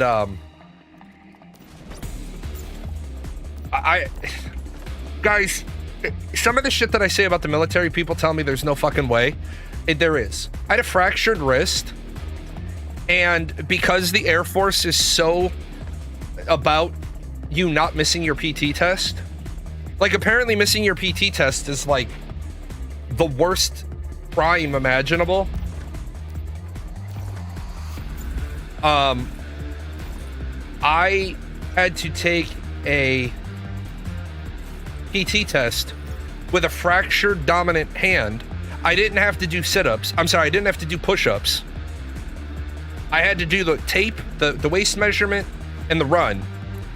And then at the end of my run, they said, because the sit-ups can be done before or after, they wanted me to do my sit-ups If I passed, they would put them onto my exam. And if I failed, my waiver said I didn't have to do them, but they still wanted me to take them to see if I could. I'm like, guys, if it was my offhand for the sit-up part, maybe. But you want me to pin my dominant hand with my non-dominant hand? Well, the problem with the sit-ups is that if you could butterfly your sit-ups, that would be fine. I don't know how the Navy does it. In the Air Force, we have to hold on to our shirt, and your test ends if you lose the grip on your shirt. So I was like, guys, what the fuck? Now, I didn't care about the run. Because I was still running. Yeah, not missing a PT test is so important that somehow your annual PT test became the PT test that you take twice a year. Don't worry, you have 3 opportunities to fail every year. But because of COVID, we're going to take, we're going to give you 2 years off from your PT test. You butterfly, we put our fingertips on our collarbone and we aren't allowed to break. Yeah, so you do that way. We can hold on to our shirts. But if your hand pulls away, your test is done. And then years later, here's what the stupidest fucking part about the fucking military is. As you guys know, I retired out 10 years ago. 9 years ago. My natural end of my career, I'd be on terminal leave right now. If I hadn't been medically retired 9 years ago, I would be retiring right now. This would be I'd already be on terminal.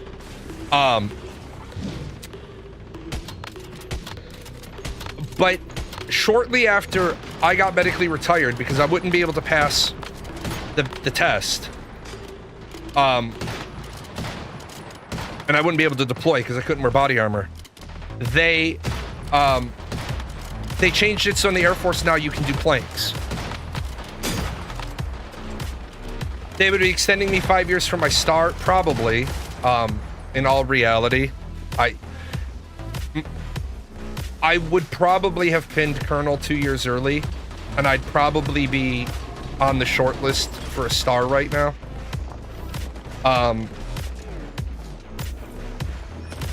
Because I was really good at my job. One of the reasons why, though, I always wonder if I would have been picked up to be a general is my uncanny ability to tell everybody to piss up a rope. When he said yes, you said, how long should he have gotten? He's saying yes. Yes. Whatever amount of time, more, he said yes. If you said Jared should have gotten 1 million years in jail, Faye would say yes. If you say Jared should have been fed to a wood chipper, Faye would say yes. Phelan and I share a opinion that pedophiles should be deleted. Like, pedophiles should be Freddy Krueger's mom. Pedophiles should be put into a prison and left there over a weekend, and they don't have any paperwork. Where they're just gone. They're just deleted. They are a bad memory. They never existed. We spend an awful lot of time, effort, energy, money, whatever, managing certain offenders that you cannot rehabilitate.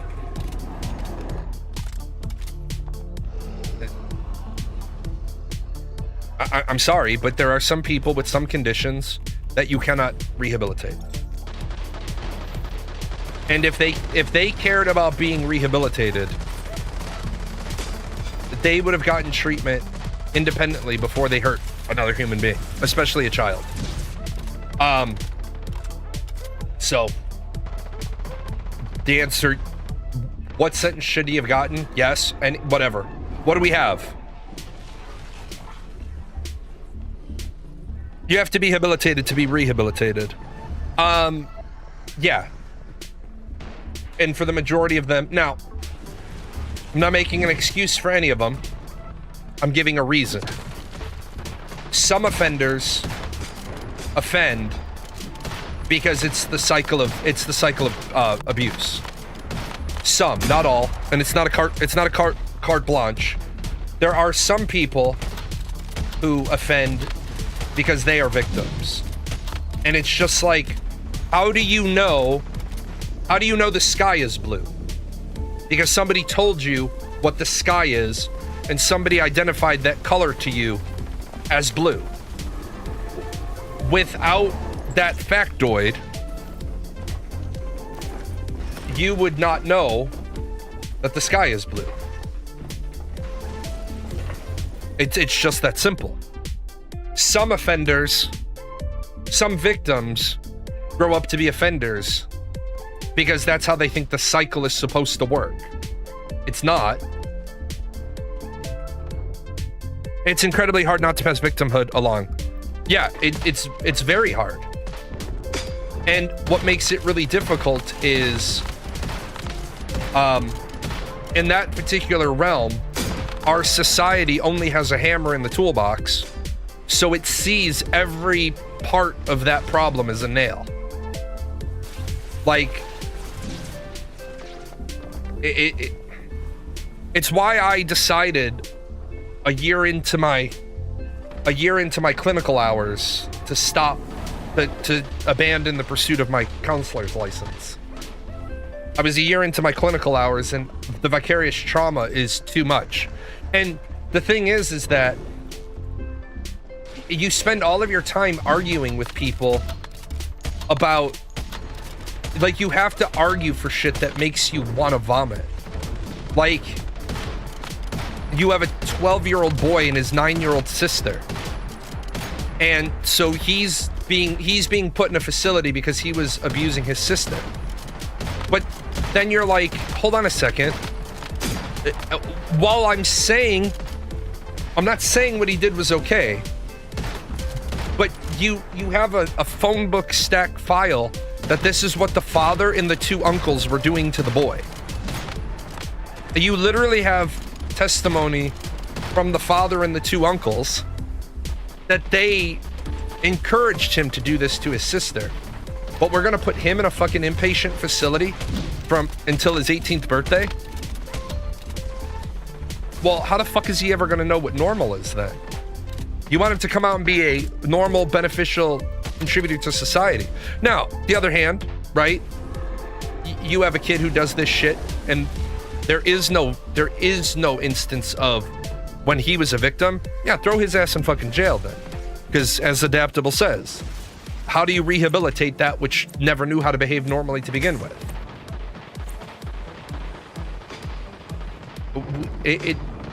It's why sometimes you're just like, I think our society is cooked. I think we're cooked, and I don't know if there's any hope for us. I'm not trying to be like defeatist, but like there's a kid in Once Human. Every day he gets on, and every day his life is dog shit. Every day he has something that makes his life absolutely dog shit. And he feels it necessary to tell the entire server. Right? He finds it necessary to tell all of us about his problems. And this is the kid who said he got selected to be a helicopter mechanic when he took the ASVAB, but he got a 25 out of 31 on the AFQT. And I'm like, you got a 25 out of 31 on the AFQT, you're not even eligible to go into the military. Like, I don't think you understand how far you fucking missed passing by. The reason why you have to have a certain score is because it is against the law for the United States military to enlist somebody with an IQ below 83, if memory serves me correct. If you get a 25 out of 31, that puts you in the bottom 25% of the population. But what people also don't realize is that It puts you in the bottom 25% of the people who have taken the ASVAB, and those people on average are a little bit to the right of better than your average normal citizen. So you're in the... You've been following me since Arcade. Well, it's nice to see you. So this kid's like, yeah, I got 104 in my MM. Son, how the fuck did you get 104 in the mechanical aptitude section if you scored in the mental retardation section of the test? Because that's what a 25 out of 31 on that test means. It's why you're not eligible for enlistment at that number. Because according to the old standard of IQs, we don't use these anymore. Title 10 hasn't ever updated. Yeah, you're twice exceptional. Like, I considered something, and I considered, could you have a kid who's like a savant of mechanical knowledge who got a 25 out of 31? I just don't see how you could get a 104 on the MM section and get a 25 out of 31, because a 104 is not like, it's not like a small accomplishment. Now, granted, the thing about the Army's scoring is the mechanical knowledge uses nothing from the AFQT portion. It's completely separate silos with no overlap. But you have to think to yourself, if you have that much mechanical knowledge, you have to have some baseline understanding of the language in order to answer the questions about the mechanical part, right? You have to have some baseline knowledge of math. I'm not saying that you automatically would have scored like a 40, but for you to be down to a 25 out of 31, then I don't believe you got a 104 on the mechanical portion. But when you confront people and they dig in, like, first of all, I don't know why anybody would lie about taking, like, I don't know why anybody would lie about taking the ASVAB.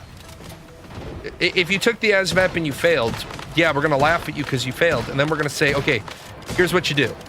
Because once you've done all the paperwork, the recruiter wants you to come back. Remember, the recruiters don't send you to MEPS unless you pass the cursory investigation that they do. And so if you've passed that cursory evaluation on your life that they do, and you get to MEPS and you pass the physical, but you derped the fucking ASVAB, they want you to come back and take the test again. They want you to study. Shit, they give you a packet. Your recruiter gives you a packet. I don't know if it's changed, if they have a website now. I've heard there's a website with ASVAB practice tests. Back in my day, the recruiter used to have a thick stack of the fucking ASVAB study guides.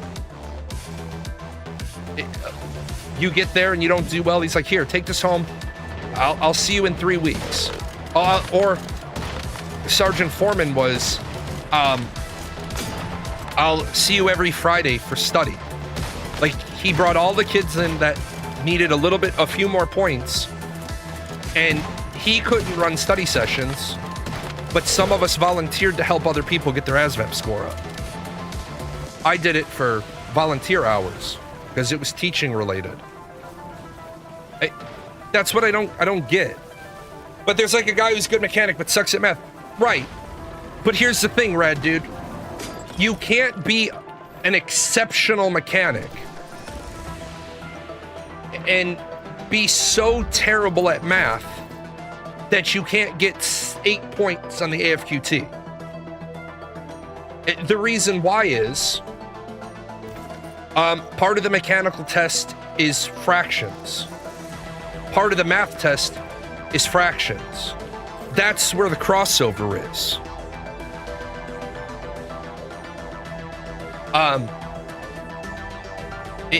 Like, how can you say I have this mechanical knowledge, so suddenly you can do like fractions? Yeah, 8 is like 4th grade level. That's what I'm talking about. Like, you need an 8 in the 4 sections to get a 32. If the kid hadn't said he qualified for helicopter mechanic, I would have said, okay, this kid's just an F-73. Let's process him accordingly. But when you're like, oh yeah, I scored high enough to be an aircraft mechanic, but I didn't pass the AFQT. No, the fuck you didn't. How did you read the questions to understand them? If you could read the questions to understand them, how did you get less than 8 points on the fucking reading section? Because remember, the AFQT is a composite score of 4 sections. You can suck donkey dick in one of them and carry the rest. Like, I'm not ashamed to admit, on my GRE, I took my GRE on a day that I felt like dog shit, but I had to take the GRE. I got a 780 out of 800 on logic, critical thinking and logic. I got 500s in the other 2 parts. Because I was like, fuck man, I should have just canceled this shit. And when I got there, I wasn't feeling well, and I was like, you know what? I only need 1,000 to stay in my grad program. I got 780 out of the 1,000 I needed, and I laugh about it. People are like, how the fuck did you derp your test? I was like, dude, I felt like shit. The Dayquil didn't kick in until I was on the logic section. I didn't even get through all the math problems. Math has never been my strong suit. And then the back part of the English section, I misbubbled. They were nice enough to tell me that. They said, you misbubbled starting at 34 out of 50. I was like, well, shit. But I got the points I needed. People that are telling the truth are going to tell you the ugly part of the truth. Like my buddy who failed, well, didn't fail, but did abysmal on his LSAT. Because he forgot about it. He forgot about the LSAT test. So he was registered to take it, and he just hadn't been studying. And I laughed with him. I said, where the fuck do you think the rest of us have been? Like, why the fuck do you think none of us are hanging out on Fridays and Saturdays? Like, where the fuck you think we've been for the last 6 weeks? You know, the best lawyers are the ones that did the worst on the LSAT. Yeah, there is something to be said about the best lawyers are the ones that did the worst on the LSAT, because they get in and they get in provisionally. So in the first year of law school, they have to fucking bang it out. Like, they have to be top 10%. Some of them even get admitted to the law school provisionally or conditionally. Or you getting an LSAT and still getting into the school you want is a reminder that maybe I should work harder. They either get in and they know they're either stellar or fucked. Yeah. Absolutely right.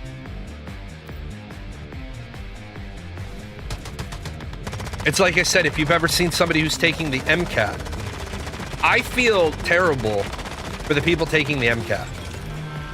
BMETs in tech school, we have to take anatomy and physiology.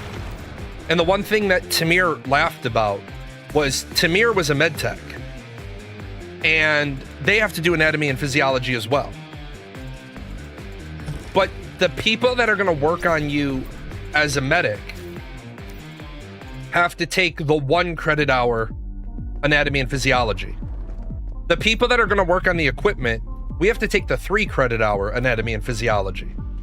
And you would ask yourself, why is the person working on the machines got to take a more in-depth anatomy and physiology? And the answer is because we don't touch patients ever again. They get more anatomy and physiology in their OJT, their phase 2, their phase 3, and then their 5-level upgrade. We learn anatomy and physiology in tech school, and then we never touch that shit again.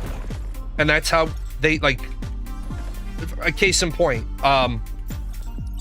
why this machine is malfunctioning. Like, one of the examples is, I can't give too specific, but one of the examples is, this machine is malfunctioning, da-da-da-da-da. And they give you the diagnostic code. And then they give you the rest of the patient at the bottom. Well, the reason why the machine's not working is because you're using a either a pediatric device on an adult or an adult device on a pediatric patient.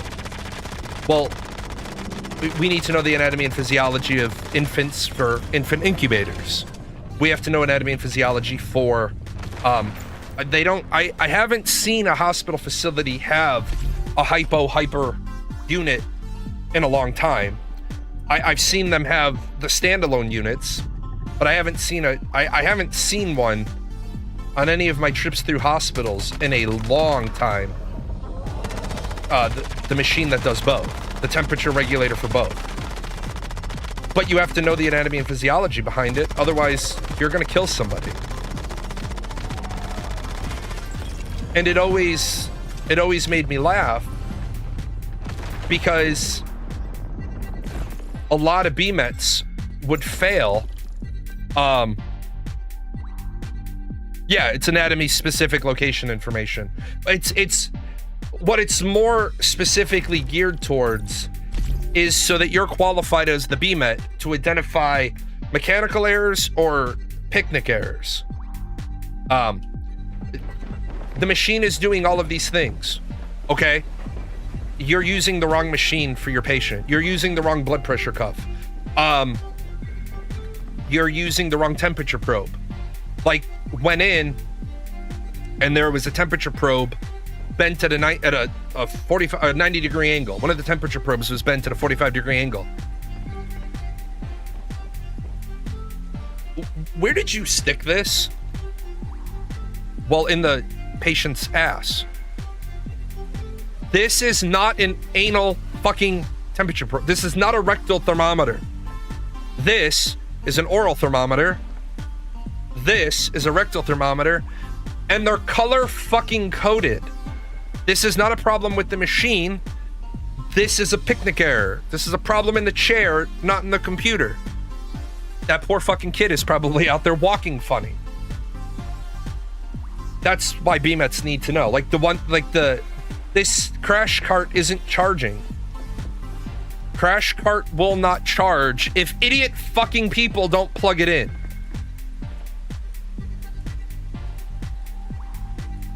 I remember that one. Problem exists between keyboard and chair. Yes. And then you have operator headspace. Yeah. And then you have a open between E1 and E2. You have an open circuit between ear 1 and ear 2. That was always the Chiefs. Man, I just have to say, I got a deep respect for Navy personnel. Because my school was a tri-service school. So we had Army, Air Force, and Navy instructors. And can I just say, Navy instructors,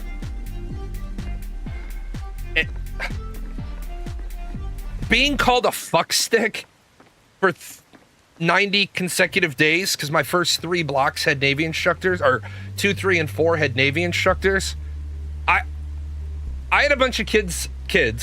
The start of the start of this crossover between millennials and Zoomers. They called all of us fucksticks. We had the same chief because we were the second class on the new curriculum, and the Navy had disproportionate number of washouts in the first class. This Navy chief followed us. Everybody takes the Air Force Block 1 because there's something to be said about the Air Force being more qualified to teach basic algebra. And then blocks 2, 3, and 4. 2 and 3 are... 3 was all logic gates, and 2 was fundamentals of electrical theory. The Navy instructor did 2, 3, and 4 with us. 4 was dental. And he was just hilarious. He'd be like, "You fucksticks."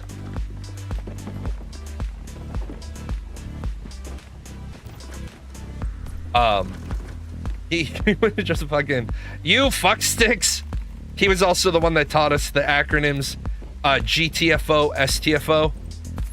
When you're teaching when you're teaching in the teaching environment, there are some circuits you don't want the BMET students to go into. So like, it was funny because you would, so your circuit would be like,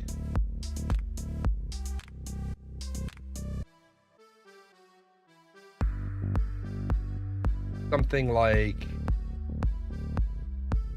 that, and what you would be told is to trace this in red, and you'd be given an absolute value here and an absolute value there, and then this part you were to, in red, box that entire part of the circuit and write STFO. You had to write STFO on that part of the circuit. It was a requirement. It was a required notation. It's STFO. Stay the fuck out. You have your value there and you have your value here.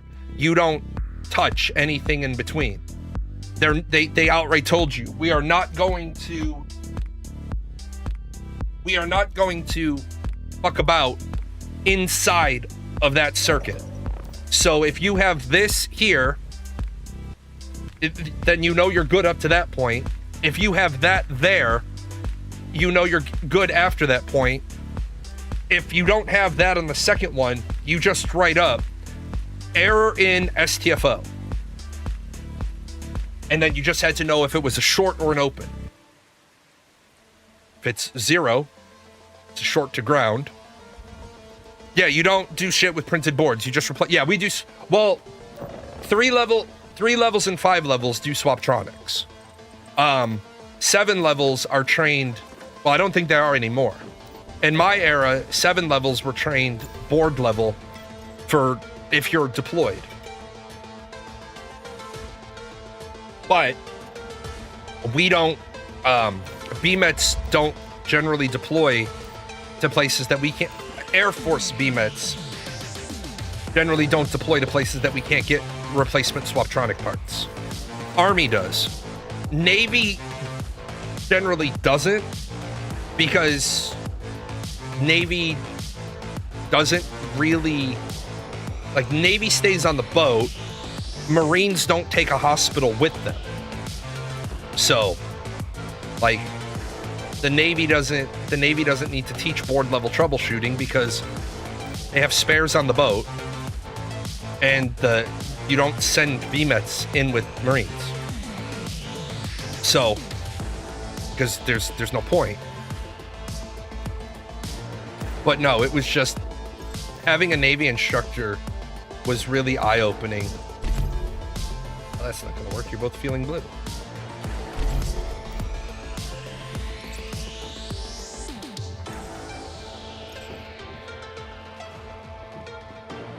Yeah. That is one thing we got some education on the carriers. There is no well, we'll take this as an extra spare. There's no such thing as an extra spare on the carrier. This is how much weight you have. This is how much stuff you can take with you. You are not allowed to take. You are not allowed to take more. You're not allowed to take extra spares. Just in case. That is one thing one thing the Air Force did learn in logistics from the Navy. The Air Force has got this really bad habit. The Air Force will say, oh, well, we have airlift capability. Yeah, that's cool. That's cool and all. You do. You have airlift capability. Break. Learn to package everything with one. Learn to package your deployment into one kit. Don't be trying to take everything in the kitchen sink with you. It's not a good practice.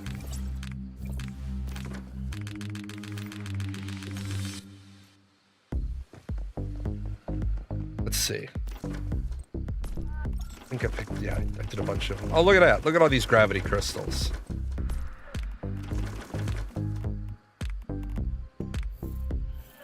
A 1,500 more gravity crystals.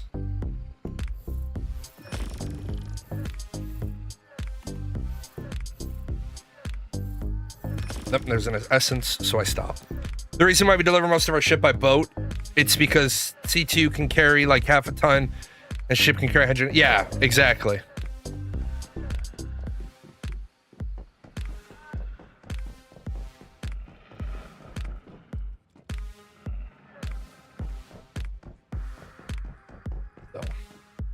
But no, to cycle back to video games a little bit, I think that our genre is dying.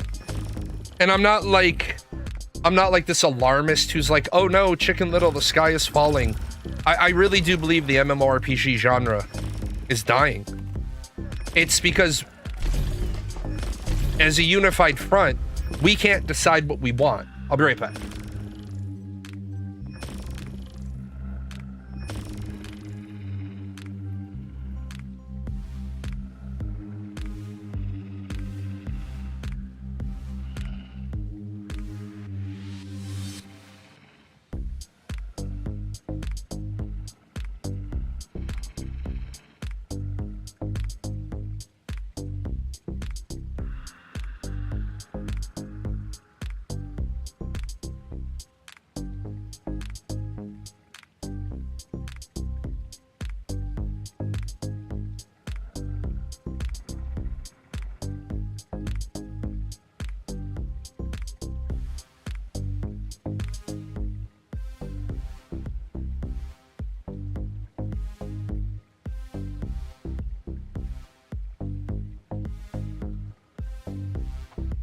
The instant gratification mentality doesn't let an MMORPG shine where it could. No, you're absolutely right.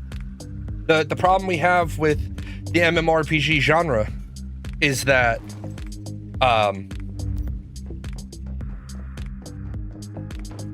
the penny pinchers have started looking at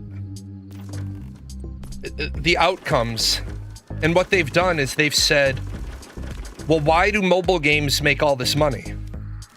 But what they don't understand is that individual mobile games aren't making a lot of money. I'm not trying to shit talk or talk down to people that make mobile games. But Base 44 can just about generate you a mobile fucking game on its own. Claude can just about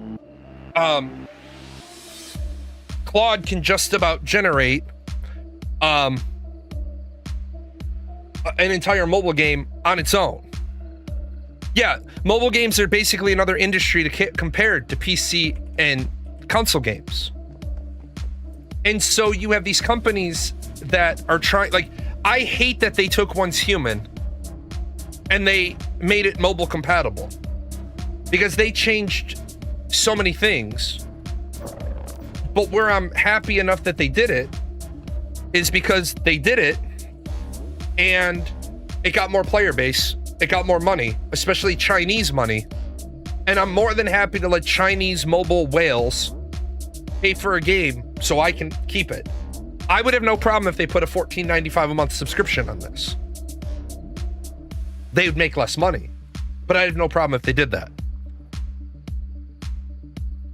Where the rub comes in is that, like, Come On Bunny said, it's hard to play more than one MMORPG at a time. It is very difficult to play more than one MMORPG at a time. It's hard to play one if you're busting your ass in meat space. Yeah, I think where the rub has come, and several people agree with me, not everybody. When I was an MMORPG player, as I look back at my life, I'm an introvert, right? I'm an introvert. I look at what's going on around me, and I say, hey, you know what? I don't really want to go to the baseball games anymore. I don't want to go to the bar. I don't want to do these things. What I want to do is I want to hang out online with my friends, and I want to blow up spaceships. Yeah, the biggest mobile games are playable on PC.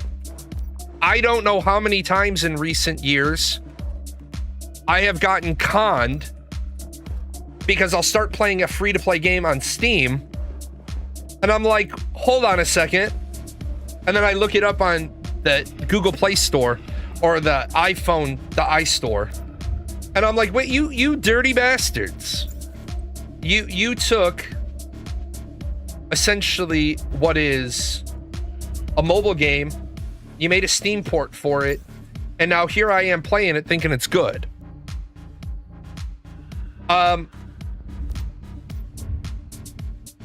Where I see a disconnect is that a lot of gamers grew up not on MMORPGs, but they grew up on like Call of Duty lobby games. They grew up on MOBAs. And lobby games and MOBAs are counterintuitive to MMORPG players.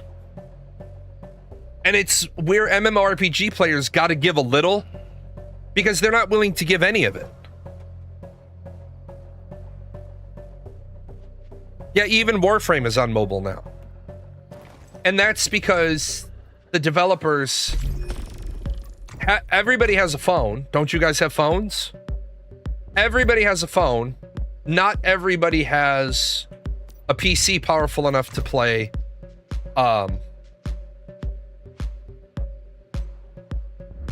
to play some of these games. I think where we run into the rub is all these developers listened to the yammicking of all these players that we need the ultimate best in graphics. And as I streamed Cyberpunk 2077 on my 1080 when it first came out, and then I streamed it on my 3090, and I said, okay, yes, the introductory bath scene where you take the woman out of the bathtub, it's graphic, but what I will say is the graphic fidelity of the nude woman coming out of the bathtub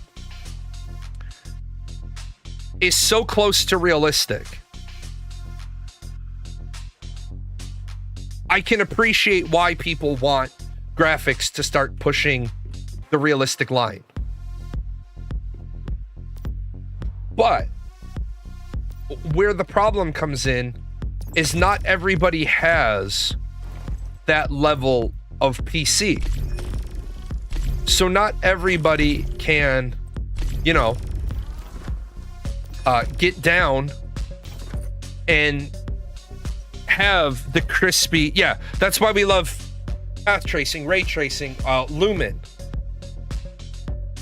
The thing is,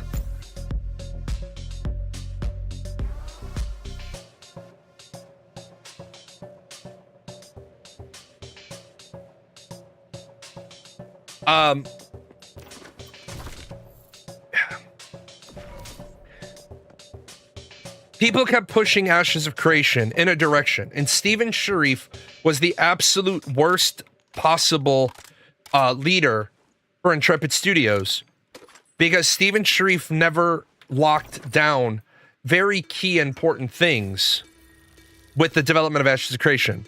Art style being 1, engine being 2.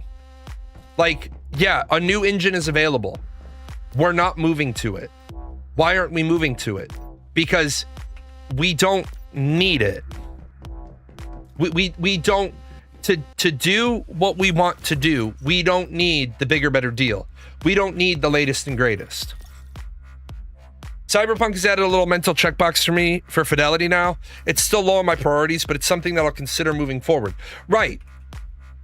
But graphics can't make your game for you. Graphics can only...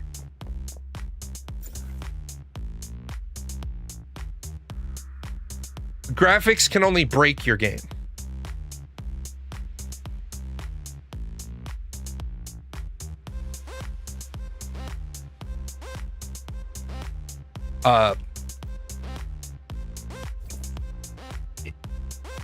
If you had an amazing game, WoW, EVE Online, Final Fantasy XI, EverQuest and EverQuest 2, those games are still played with shitty graphics.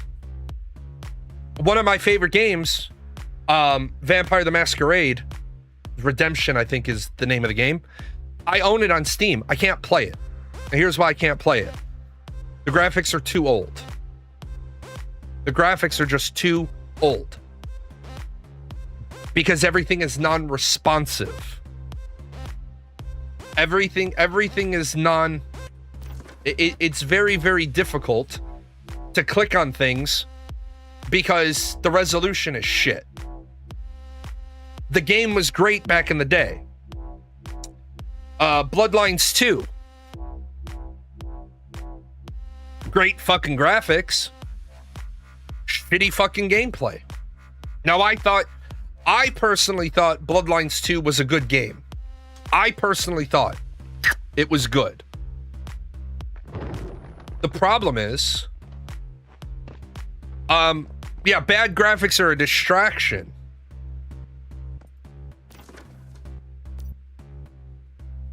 But we've all tolerated aging graphics in games when the gameplay is good.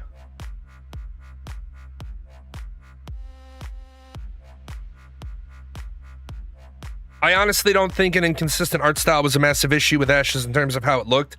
In my opinion, it was the incoherent and illogical composition of structures in larger areas that I think was the true issue. It felt like a Disney facade, and this is an issue many other games have. Well, yeah. Like, when you're in this game, I look the appropriate height for the truck. I look the appropriate height for the tree. Like, I walk up to the tree, and it feels like a tree. In Ashes, this tree would be scrunched, and so it would be like, well, that's not a full-size tree.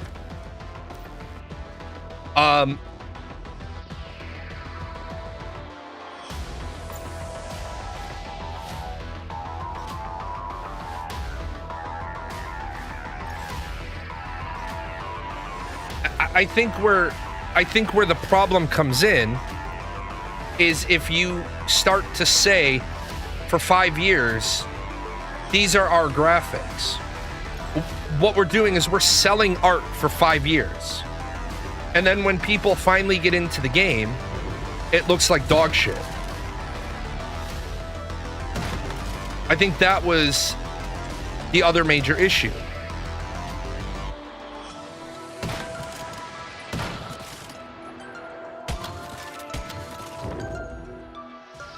You have, like, yeah, graphics can't make your game for you. But because Ashes looks so fucking bad,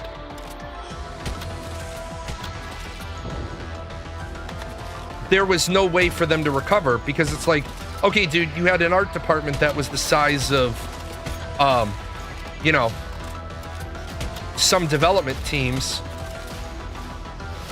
and it looks bad. Truthfully, I think Ashes might have been okay with a different creative director and somebody not putting their hand in the cookie jar and all the development money going to DoorDash.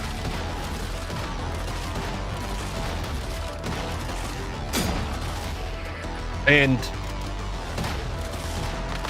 that's why I feel really, really terrible for the owners of TFE Gaming, because they're going to try to, and let's be honest, Ashes of Creation, the new ownership, they really fucked the pooch. That Aaron Bartels guy, the comment that he made and the comment that he put on paper, it makes you look like a jagbag corpo. Like, you're not, Aaron Bartels can't be involved with the future of TFE Gaming. And I get why Rob Dawson can't say anything right now, because they're still in the middle of a lawsuit. But you can't have Aaron Bartels involved, because the gamer community is never going to forgive that. I mean, shit, John Schmedley still gets shit from what he did to Star Wars Galaxies.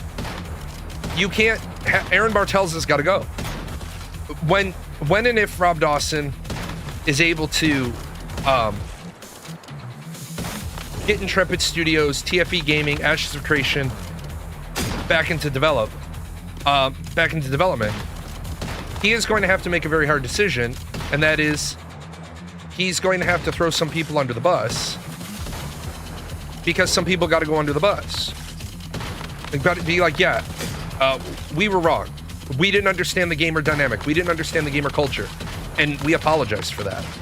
And if they're not willing to admit that they didn't understand the gamer culture, then what they're going to try to do is they're going to try to hold on to a sinking ship. And it's not going to, they're not going to be able to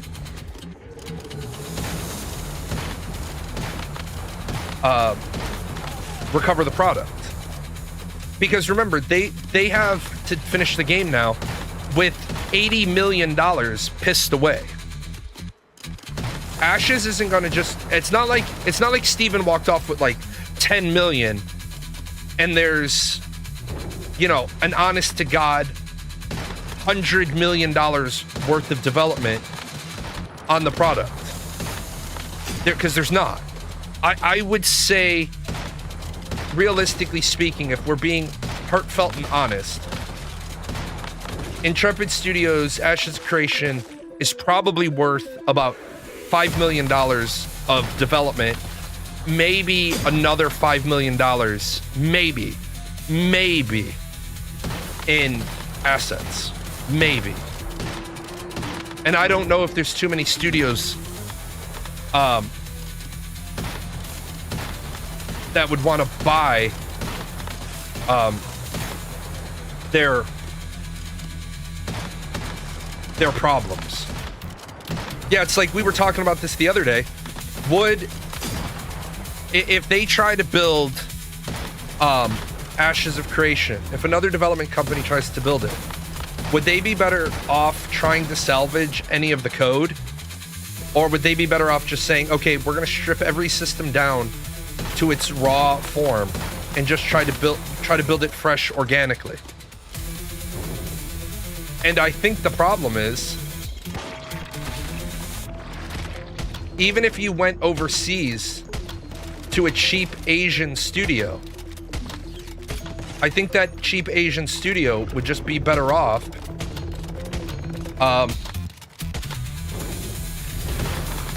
starting over from scratch with the idea.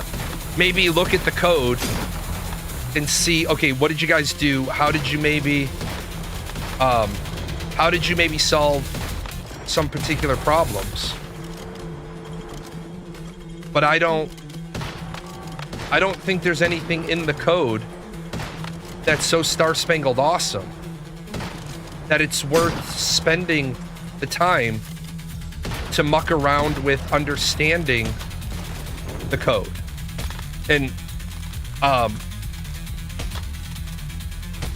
the developers here, they know what I'm talking about. It's hard for me to articulate.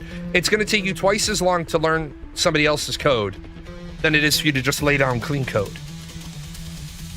If systems actually worked, that would be one thing. But look at professional studios in the past that ran into code problems. EVE Online, the guy that developed all this Sovereignty, he was let go from the company. Uh-oh. I think I'm disconnecting.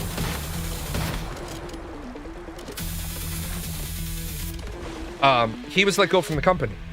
It took them 2 years. Development was stalled on Sovereignty for 2 years while they tried to make sense of how he had coded the Sovereignty code. That's not a little thing.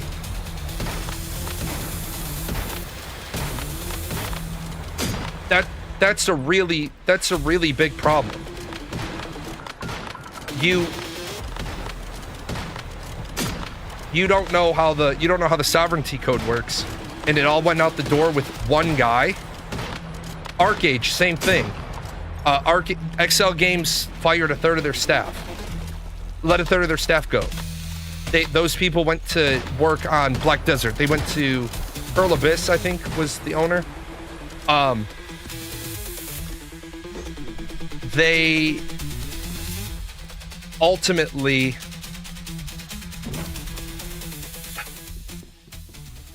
couldn't make Aurora work the way it was designed to work, so they had to put in all these emergency placeholders for how Aurora was meant to work, all because 2 guys left and there wasn't good note documentation. And that's what happens when you fire a couple of guys on a Friday afternoon and they're like, oh, well, fuck you then. Not saying that those guys went in and deliberately destroyed documentation, but you fired those guys on Friday afternoon before they had a chance to, do a comprehensive document review, and that's because you were never giving them the time to do it. You constantly had them iterating, and one of the things that's been drilled into my head now is that slow is smooth, smooth is fast. When dealing with developers, they should not be pushed to their next sprint, like Monday through Friday, or Monday of week 1 through Friday of week 2 is a sprint. That's fine. If you're doing 2-week sprints, you shouldn't be doing 2-week sprints, but if you're doing 2-week sprints, that's fine. But then that 3rd week doesn't start sprint 2. That 3rd week is your documentation week. Because what did we fix? What tech debt did we leave? What doesn't work? What's not following the original plan? What did we realize didn't work and we had to do another way? And then that means you're not spending a week doing tasker development. You're like, okay, based on the documentation, in 1 day we can figure out what the next 2 weeks of taskers are, and then we can start our next 2-week sprint. Not every, Steven seemed like he was allergic to the fucking idea that sprints could have a few days between them. Then he talked about using agile software development, which he fucking lied about. He's like, yeah, we're using agile software development. No, the fuck you're not. Because if you're using agile software development, where is your time to do your internal QA testing before you push it to the test server? That doesn't mean every single thing needs to... not every single thing needs a full internal QA comprehensive review. Like, for example, the ArcAge mistake. Instead of selling milk for a gold and buying it for a silver, you were selling it for a silver and buying it for a gold. Okay. Got it. Okay, got it. You don't need to send that through the QA team. If you literally transpose 2 numbers, sure, no problem. But when you're talking about server performance stuff, and Steven's like, oh, we're deploying a fix.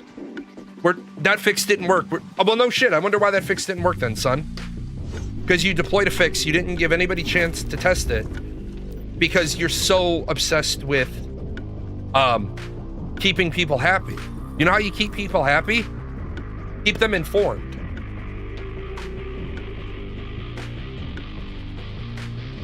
One of the things that I do criticize, I criticize Disney when Disney needs to be criticized. One of the things I criticize Disney about is that if you're at a Disney park and it's getting close to nighttime entertainment, the fireworks, the parade, the Headless Horseman at Halloween, at their Halloween party, which I'll be at in 2 weeks.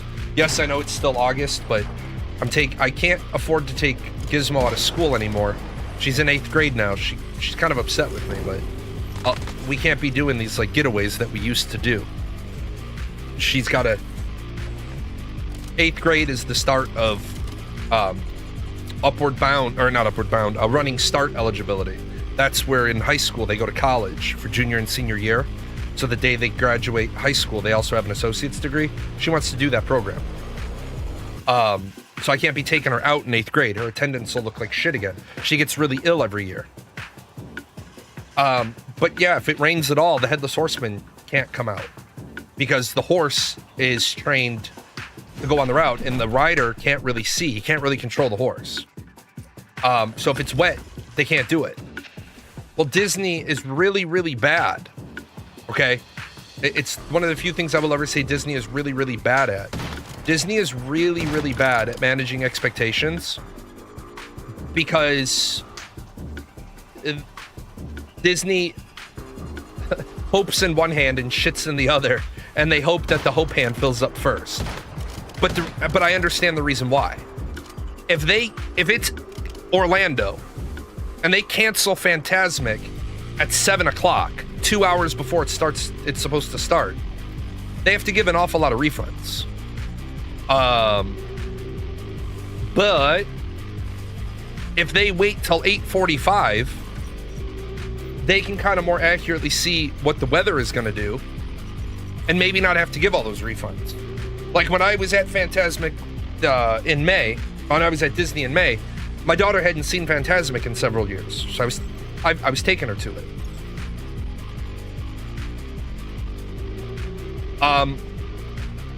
The first night we tried to go, we got rained out. Well, it sucked. My wife is trying to get the kids back to the hotel. She's by herself. I have one of the kids' phones. So one of the kids is pissed because I have their phone. But my wife was like, you can live for an hour or two without your phone while your dad gets back. Well, all these people were fucking being mean and rude to the Disney people. I walked in and I was like, hi, how you doing? They're like, what's up? I said, yeah, we're rained out. I said, here's my tickets. I was supposed to have priority seating for Fantasmic. And she's like, what can we do for you? Like, and I know, having been a Disney pro, I knew what she was asking was, do I want gift cards? Do I want lightning lanes? Or do I want to be put on the priority list for another day? And I simply said to her, I said, can you put us on the priority list for another day? Everybody else in the fucking room is like being snarky and angry and like cussing and swearing at the Disney people. Like the Disney people decided it was gonna rain today, right? And so she said, yeah, I'll put you on the priority list for the day that you're coming. And she gave me the little card and everything. And I said, cool. I don't like how Disney does that priority list. That sucks. You don't go in the same, you don't get seated the same way as you would have been seated on the night of your tickets. You have to go to a different entry point. But then I realized they have an entry point specifically. There were like 13 people on the priority list. They have a person whose sole job it is for the 13 families to make sure they get seats. So I don't like how they do it, but I respect what they do. But I get why Disney waits until the last minute. Because some people, rightfully or wrongfully, some people they know they're trying to see Fantasmic on the last night they're there, and they don't think they can get any compensation if they did a Fantasmic dining package. And because they don't think they can get any compensation, Disney doesn't have to give them anything. Because you still got your dinner. Like it's not like you didn't get your meal. They have this other thing that most of the people know to get the refund on. They have this deal where you can get I don't even know if they do it anymore. They used to. You can get this little snack box. It's fucking terrible. Don't ever do it. But some people, they're leaving the next day, so they think that they're just shit out of luck. Well, if they went and talked to Disney, they could get gift cards. But, as you can imagine, it takes longer to get the gift cards processed. Disney is also big enough to be the ones who set the expectation rather than try to meet expectations. That, I think, right there is my biggest complaint with Disney, Universal Studios, like big companies like Netflix, Amazon. Like, Amazon, I saw somebody liken Amazon to a Ponzi scheme in terms of their hiring. And I was like, okay, let me read this fucking article. This person wrote this article that Amazon is like a Ponzi scheme when it comes to their hiring, because they've already hired and fired so many people in America that they're running out of eligible people to come and work for them. And I was like, well, holy shit, that kind of makes a certain kind of sense, right? I don't know why Amazon drivers seem so inept. I thought Amazon drivers only had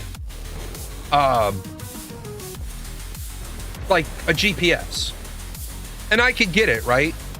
I could understand a few mistakes every now and then. I still think it's lack of attention to detail. I didn't know that the Amazon delivery pad, the data device, knows exactly which house is yours.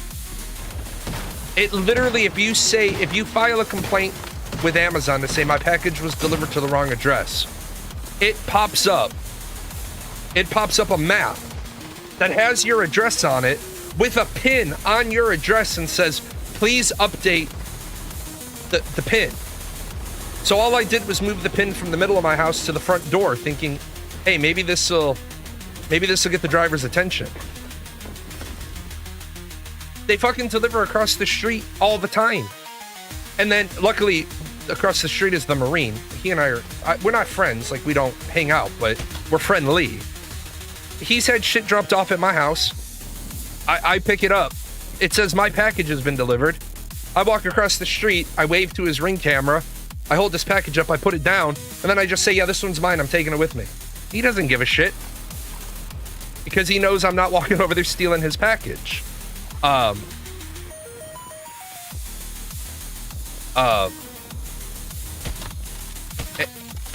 You said Amazon has probably fired all their good drivers for stupid infractions.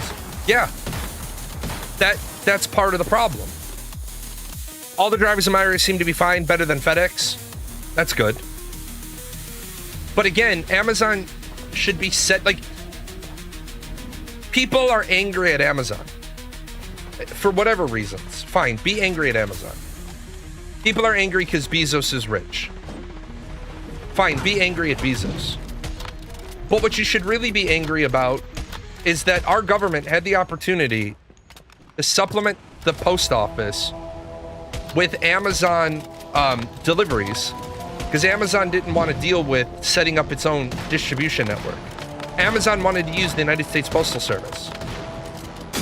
The United States Postal Service could not get people hired fast enough to be able to make 2-day deliveries, next day deliveries. Do you know how fucked it is that Amazon built their own distribution network faster than the United States Postal Service could augment their delivery network? Amazon has built such a successful distribution network they now allow people to use their distribution network.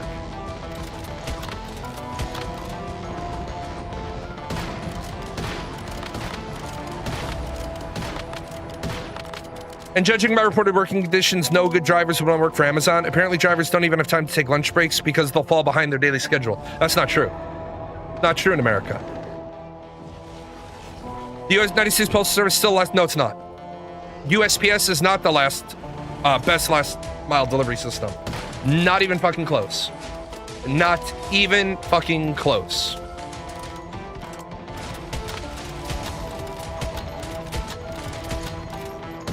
The United States Postal Service is the dead-ass last package delivery system. For packages, the Postal Service is dead last.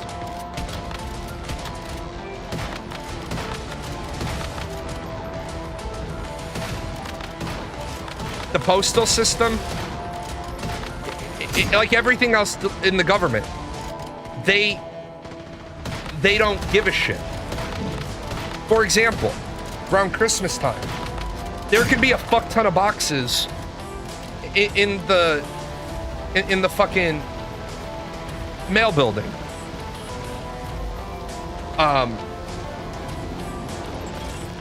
And if the government can't, if the postmaster of that mail precinct can't get approval for overtime, the drivers will have the shit on the truck.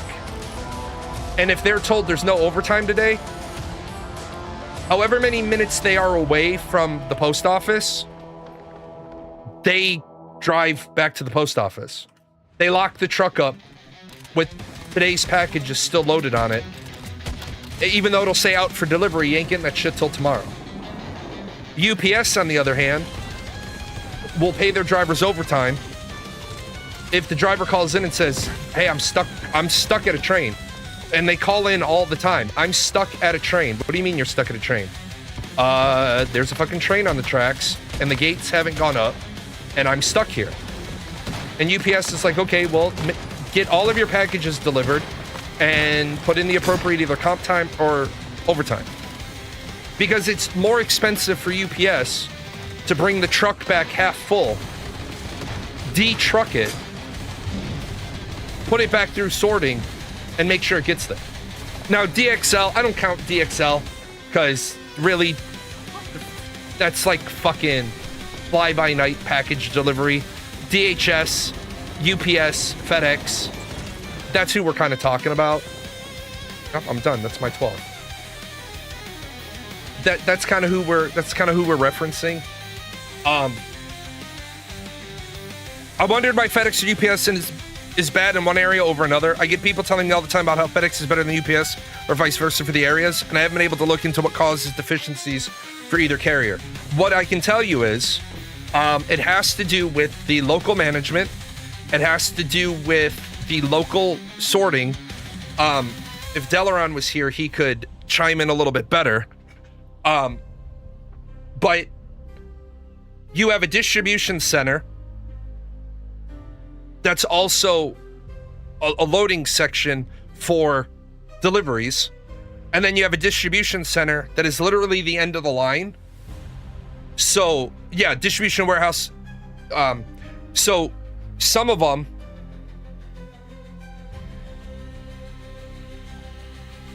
so what you get with some of them is this. So like, you get a location out here and a really big location out here.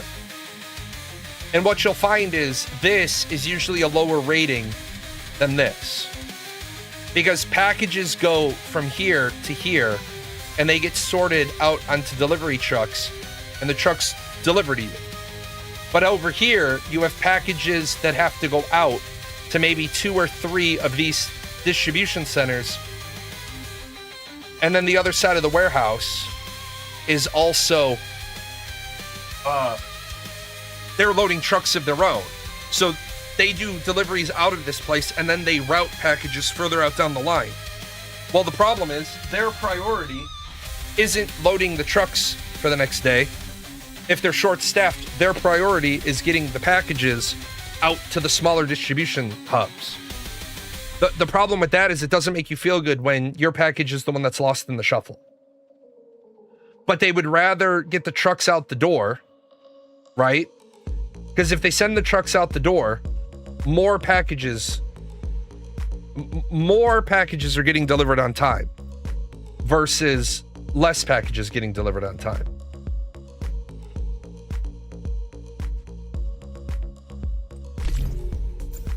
They are all about also where and how they route things to different areas. Right. Like, for example, the UPS guy, our regular UPS guy, he's been our UPS guy for 10 years. He delivers to the base. And that's why he's been the usual UPS guy for 10 years. Because he's got a security clearance to deliver on base, not deliver to the base, right? Not show up to the gate, unload everything there, then the LRS has to come and pick it up and distribute it about. No. He can go on base and deliver directly to buildings. It's fucking brilliant. When you can get people that you can vet that way, chef's kiss. The thing is that he told me once, he said, because I joked, it was like 1:30 in the afternoon, and I'm always home all day. If we're getting a package, my neurodivergence doesn't allow me to like go out. If we're getting a package, and I'm not talking like our Amazon shit, because I'm talking like big packages. If we're due to get a big package, I'm home all day. I said, you're really early today. He's like, yeah, the base had absolutely no deliveries today.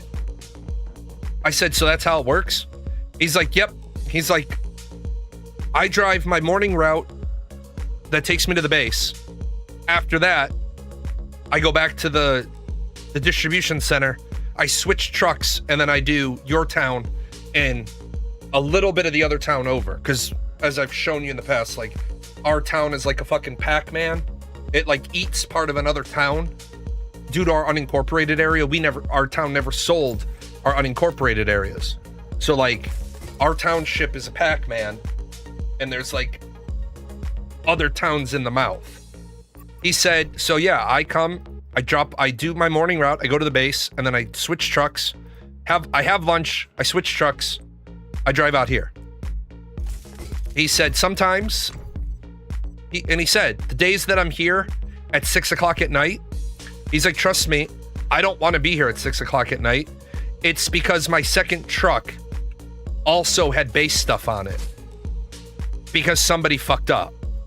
And they didn't put all my base stuff on one truck. Now, I had to go back to the base. I had to wait till my truck got inspected. I said, okay. He's like, the days that I'm in your neighborhood by 1 o'clock, which is going to be very rare, it's the day the base has nothing. I said, oh, okay. And he's like, yeah, you can rest assured that most times I'm going to be here at 4 o'clock. He's a really cool dude. For a while, because I was getting like the computers and stuff, he had my phone number. Because the very last fucking thing he wants to do is a $7,000 workstation. He does not want to have a $7,000 workstation on his truck and me not be home. Like, he said that. He's like, it is such a pain in my ass when I have a high value signature required item, because I can't go home when I get back until I get the package. I have to turn it over manually to somebody because it got issued to me. I got to give it back. He's like, because then your shit's got to go in a pilferage cage. So when I was there, I said, well, hey man, I'm always here. I'm like, I'm not gonna, I will be here. I gave him my phone number. I said, if you're running early or something and you want that, just text me. And he did the one time. He's like, hey, gonna be there in just about 5 minutes. I'm like, I'm sitting outside for you. Gave him a big old bottle of water, ice cold water. Here you go. He's like, thank you. It's hot as fuck in my truck. Now that is one thing I will say, UPS, Amazon, FedEx, all of them, treat your workers better. There's this bullshit where they're fucking like dying quite literally in the truck because it's balls hot. Let's do better, multi-million-dollar companies. Let's do better. Let's treat our workers like human beings. Let's treat our workers with some, respect. I don't think that's too much to ask. I don't think it's too much to say your workers shouldn't be losing 8 pounds of water weight sitting in a truck. One of our friends drove for Amazon for a while, and she said it was fucking awful because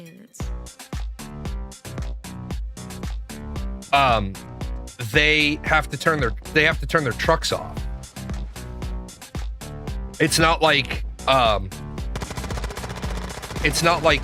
you have the fob in your pocket so nobody can steal it. You literally have to turn it. You literally have to turn it up. It has nothing to do with the 0.01% dollars, believe it or not, because you have to turn the electric vehicles off too. I have no idea why they have to turn the electric vehicles off.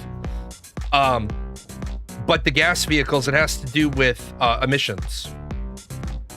It's the manual for the wheeled driver has requirements for idling time. And the fastest way to be in compliance with that is to have shutoffs when the driver is out of the vehicle. Because then you're exempt from, if the vehicle, if you have a seat kill switch, where as soon as the driver is out of the seat, the engine gets killed, it's smart. Now, whichever fucking moron decided to put that into regular commercial vehicles, the ones that turn off at stop signs, I will never buy a vehicle that automatically turns off at a stop sign or at a red light. I will never fucking buy that vehicle because you're literally exchanging one problem for another problem. The Amazon driver texts my number about 15-20 minutes prior to any large... Yeah. Our Amazon driver doesn't, but I know the Amazon driver. Yeah, I've seen them turn off at stop signs. Yeah, if the vehicle comes to a complete stop, they shut off. It's dumb as fuck. Every time you come to a complete stop, the vehicle shuts off. You can look it up. It's fucking dumbass shit.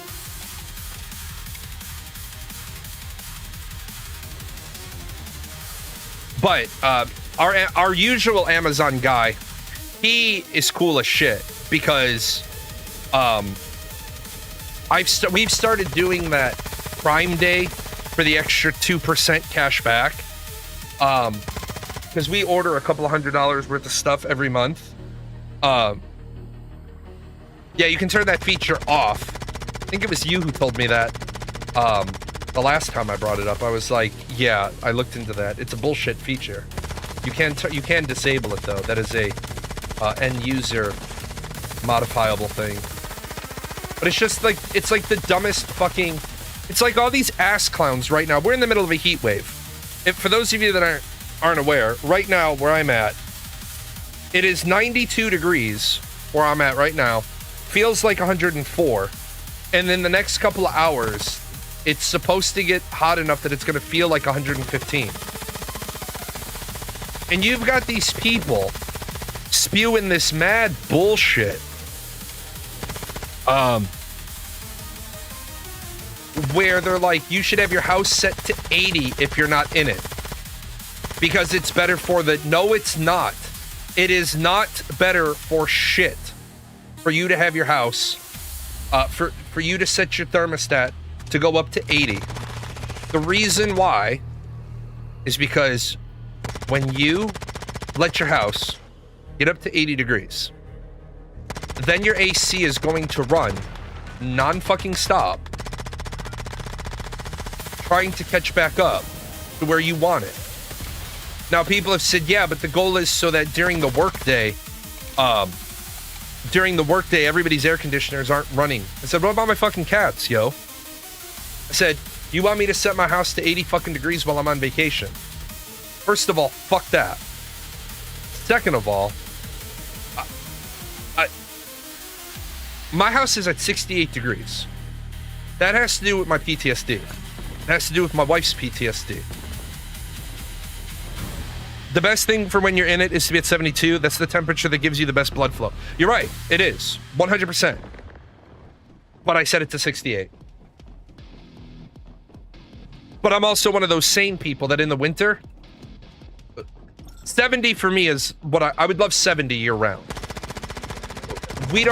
I've been in some people's houses where in the wintertime they set their house to 78 degrees. Like, what the fuck is wrong with you?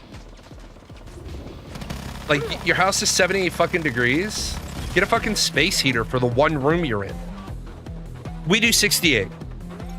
Right now, my office is at 61 with the space air conditioner running. I have a waist-high, massive AC unit in my office because I have 2 computers running in here. I have 2,500 watts of power supplies running. From what I've learned, you want to reduce the impact of things that can raise or lower the temperature of your house. Curtains that block sunlight, don't have thin windows. And yes, exactly. What you want to do, if you want to become more energy efficient, you want to blackout curtains, right? You want to have blackout curtains. You want to, little things like this. You want to, in the summertime, you really do want to, and again, please make sure you reference your air conditioning system because I'm speaking in general terms, not specific systems. Sometimes what you want to do is you want to close all the vents on your second floor in the summer, and you want to only have the AC pumping to the first floor because the hot air is going to rise anyway. You don't want to keep trying to cool off the hot air upstairs. You want it to be comfortable at like waist high. Your head's not at the ceiling. But now there are some systems that you don't want to do that because it changes how they operate. This house is designed stupidly that all the fucking upstairs bedrooms are supposed to have their doors open all the time. That's a dumb fucking system. Like, some of you, we don't have returns in this house. There's no return vents.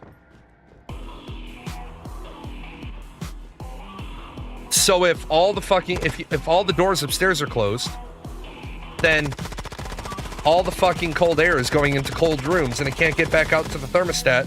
So you get 3 rooms that are 63 degrees, and then the loft is still 72 because the cold air is trapped in the bedrooms. Like this room, the door is open unless people are here or there's stuff going on. I keep the door open now that I flipped the room around. The mic is aimed this way. Before, when the mic was aimed that way, you guys were hearing all the stuff. Like, I don't want you guys to be able to hear my daughter and my wife having a conversation. And if they were out there and I was talking, queued up, if they were talking, you could hear it. Well, my wife and my kids, my kid now, the other one's grown, they were pretty good about reaching over and shutting the door. The problem is it's a solid core door. Well, I put a exchanger up on the one wall so it exchanges air out with the loft.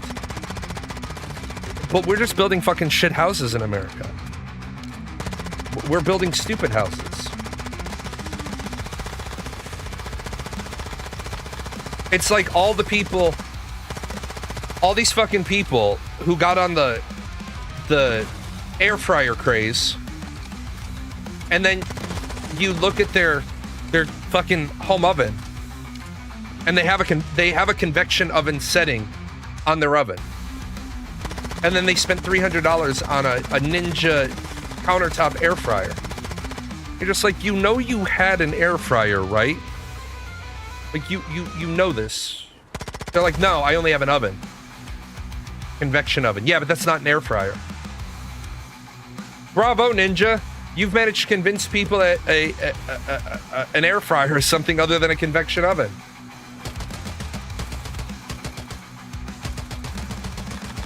You think it's funny when you see these massive McMansions made of plywood? Well, yeah, because we build homes out of, I mean, you won't see a home made out of plywood. You'll see a home that's plywood underneath vinyl siding or masonry. We don't have finished homes made out of plywood.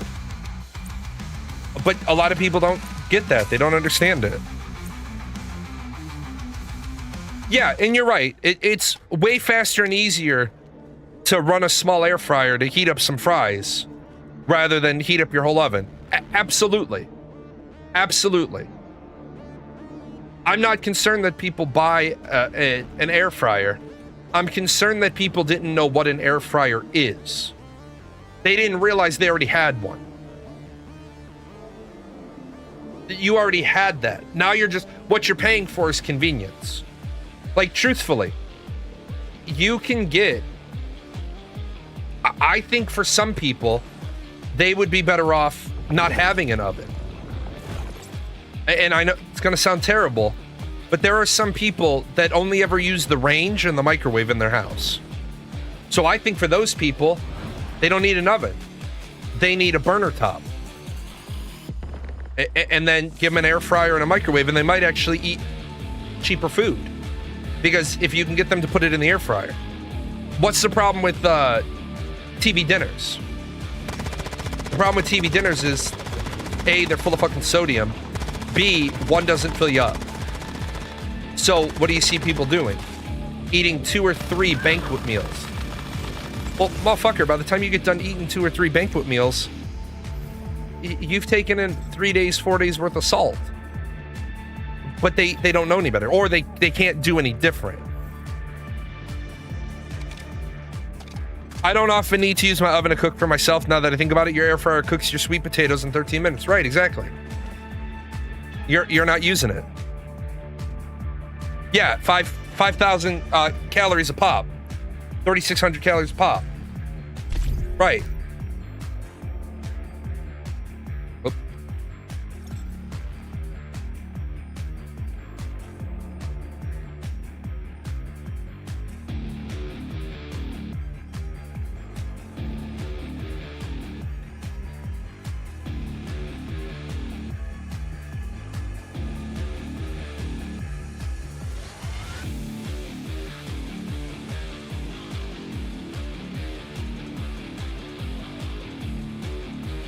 Give me 1 second.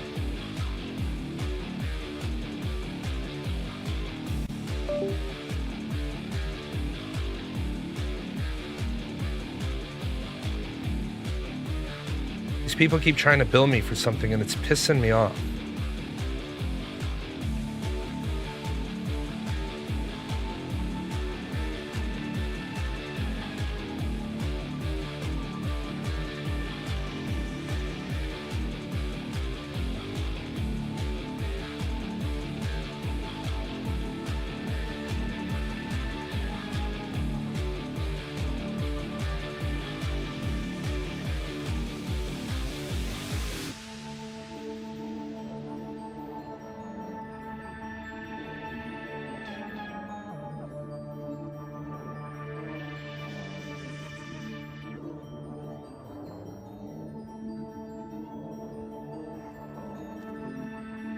VideoGen was a great program, but I don't make short form content anymore.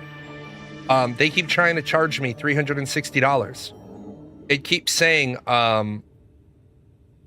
your payment has failed. This is one of those things I recommend people do. This is, especially if you have a business, this is a really small thing. So write this down. Get a digital credit card that has at least like $6 in balance on it. You can do it with $2, but I recommend $6. And then every time you need to buy something for your company or for yourself, this works for you too. If you're getting something that's billed annually, so what you do is,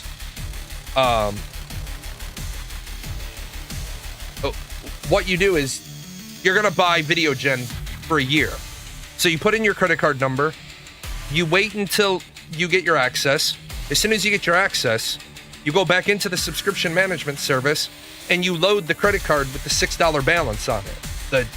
The the virtual card.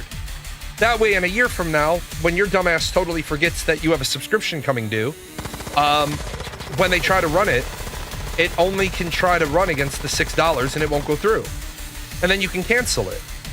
And then if they say, well, you didn't cancel before the renewal, you're like, yeah, but the renewal doesn't take effect until I pay for it. And I didn't pay for it. And sometimes you'll get some hemming and hawing from them, and you'll just be like, they'll threaten you. Some of these fucking places will threaten you. You can always tell how reputable a place is based on how they respond to this particular problem. You just say to them, well, I don't need your services anymore, so stop trying to charge me. I went in there and I hit cancel subscription. Well, lo and fucking behold, they tried to charge me. Well, imagine if I had left my real credit card number in there. They're clearly a shit-end company because they keep trying to charge me. Well, guys, now I have my money and you don't have my money, and I don't have to fucking deal with you to get a refund. I don't have to do a chargeback. It's real fucking simple. I have my money, you don't have it. This is canceled. Always make, and this is why the people that put their debit card, people that buy shit online with their debit cards, you are playing fucking Russian roulette to eventually have a charge that wipes out your debit account. And remember the difference between a credit card and a debit card. A credit card, you're spending somebody else's money for your shit. And if there's a problem, somebody else takes care of it. Because that's not your money they took. They took somebody else's money.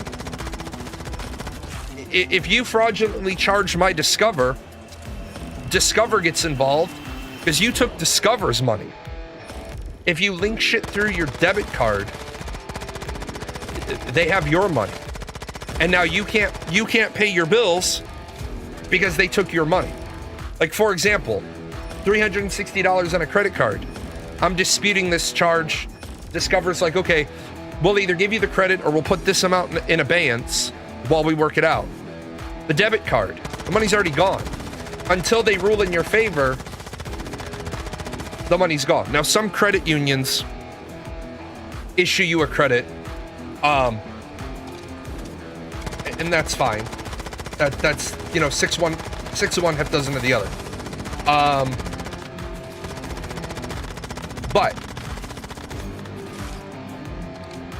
people are still loading their debit cards into stuff. And I'm like, what the fuck are you doing? Then they load their, like, you see their fucking monthly debit card statement, and you're like, you know that you've got like $35 and like $2.99 charges, 99-cent charges, $14.99 charges, like that IQ test thing. People will put their credit card number into their IQ test. Let me tell you, if you put your fucking credit card number into an IQ test, your fucking IQ is fucking houseplant. First of all, an IQ test takes all fucking day.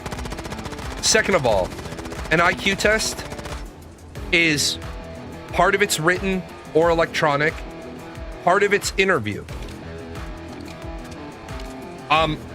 If you're spending $1.99 to find out what your IQ is, it's 83.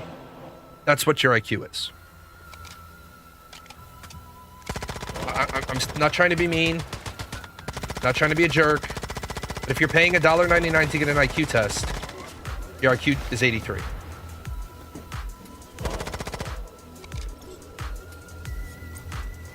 You just didn't take all day? Should have. Oh, 5 hours? Yeah.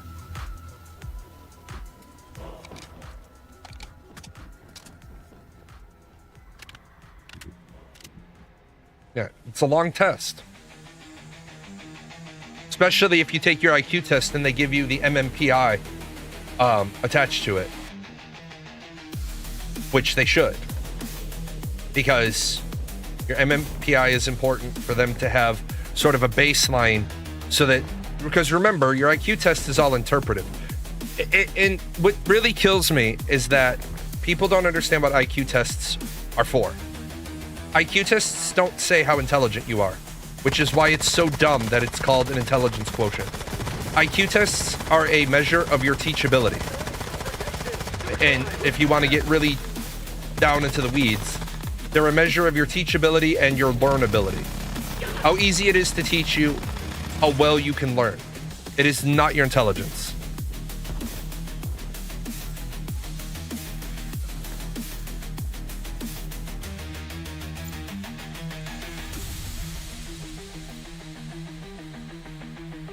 Just golly gee whiz information for you. No reason to pay for an IQ test when you can just do the Mensa one for free and get a rough estimate. Yeah. You can. And it sounds really weird. And not trying to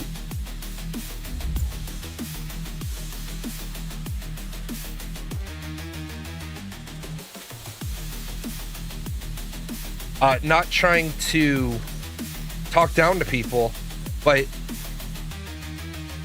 no, there's a free if you want the full Mensa profile, you pay for that. But Mensa does one for free that gives you a fairly decent, like, for example, if it says 87, you might want to take the full test to find out if you're above 85 or below 85. There's some warning, but if it dead pegs you at about 100, then that's okay. I'm in and about right about 100. Okay. Does it really change much? No. Oh, okay.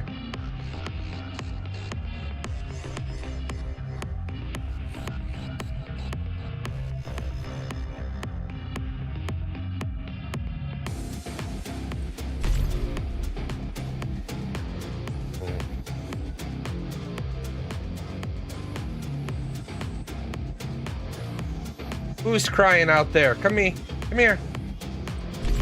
Who's crying?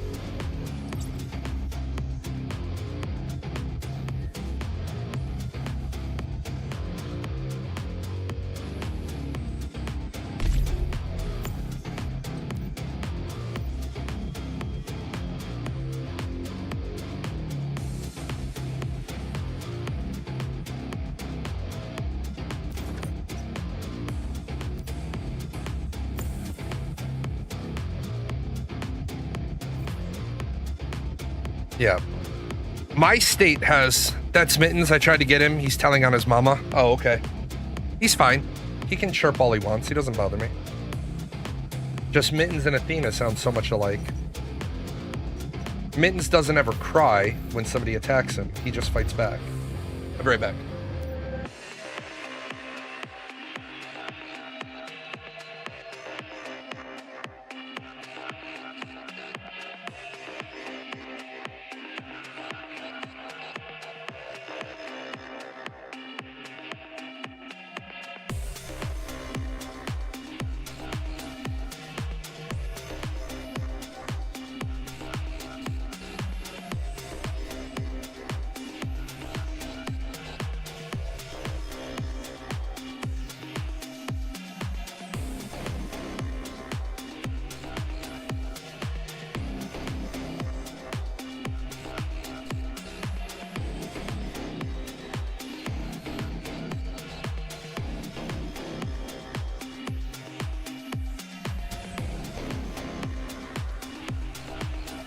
Oh.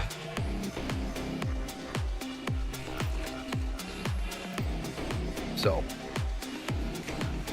But no, let's see. What do we got going on video game wise? I saw Paradox's ModCon over the weekend. Let me say, I think Paradox Interactive, I would love to see Paradox Interactive enter the MMORPG space. I would love for them to decide they want to make one.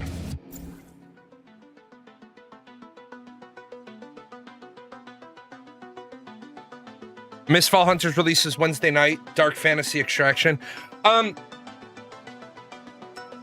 Maybe I'll take a look at that. I'm not a huge fan. I'm not a huge fan of extraction games because, well, let me take this back. I'm a huge fan of extraction games if they have a PvP model and a PvE model. I'm really not a huge fan of like what Arc Raiders did. Like, you didn't listen to the problem people have. You built a whole fucking game. You launched it. It flopped. You flopped it because you didn't fucking listen. You didn't fucking listen because we don't want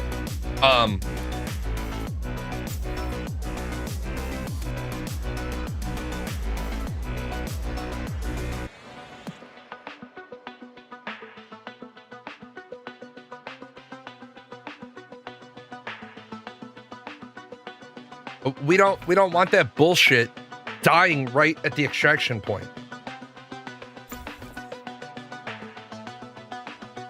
It has leaderboard components, but still also have a building storyline as well.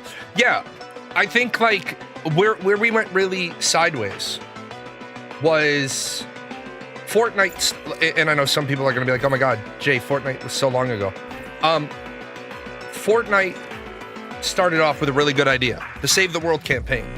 I think the Save the World campaign was great. The trick is, once the Battle Royale started going gangbusters, they stopped supporting the Save the World campaign. Epic Games is really a one-game pony. Now, granted, that one game has changed, has absolutely positively changed the face of gaming. Billions and billions of dollars, money gone into Unreal Engine. Unreal Engine makes development easier for other developers. But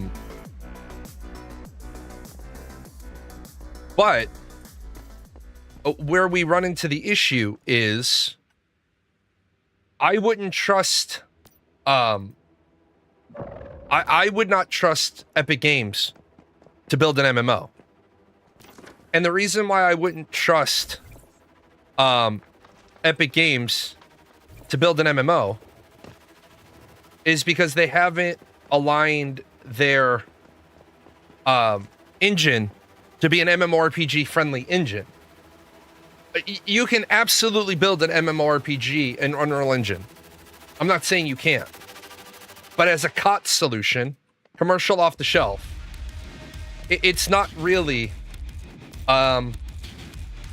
it's not really a commercial off the shelf solution for building an MMORPG. It's a commercial off the shelf solution for building a MOBA, for building a shooter, but you still need an engineering team if you're trying to build an MMO. You need people that can basically take the front end of the engine, cut off the back end of the engine for all the support that you're going to need for an MMO. I don't think Epic is mature enough as a studio yet to put together an MMORPG. And that's not a dig at them. That's just what it is.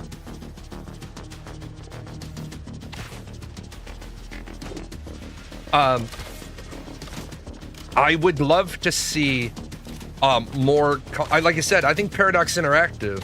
I sort of like brainstormed a project called Iron Throne, which was just my thinking about how you could do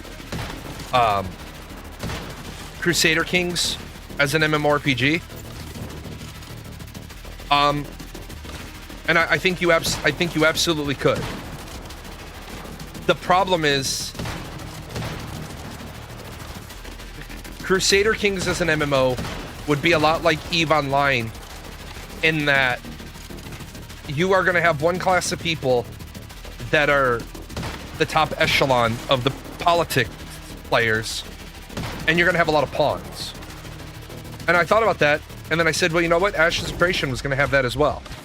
Because you were going to have one group of people that were the mayors, one group of people, like, one group of people that were going to be the 5 monarchs on a server, one group of people that were going to be the mayors, and then you were going to have all the plebeians. And the more I thought about it, the more I realized Ashes of Creation was kind of doomed from the start. And I say it was doomed from the start because imagine how people were going to feel when they found out there's a whole section of the game that they're never going to get to play in.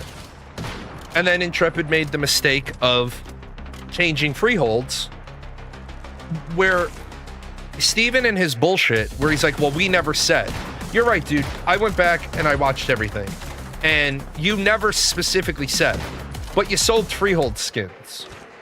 So the expectation was that they were going to be commonly available.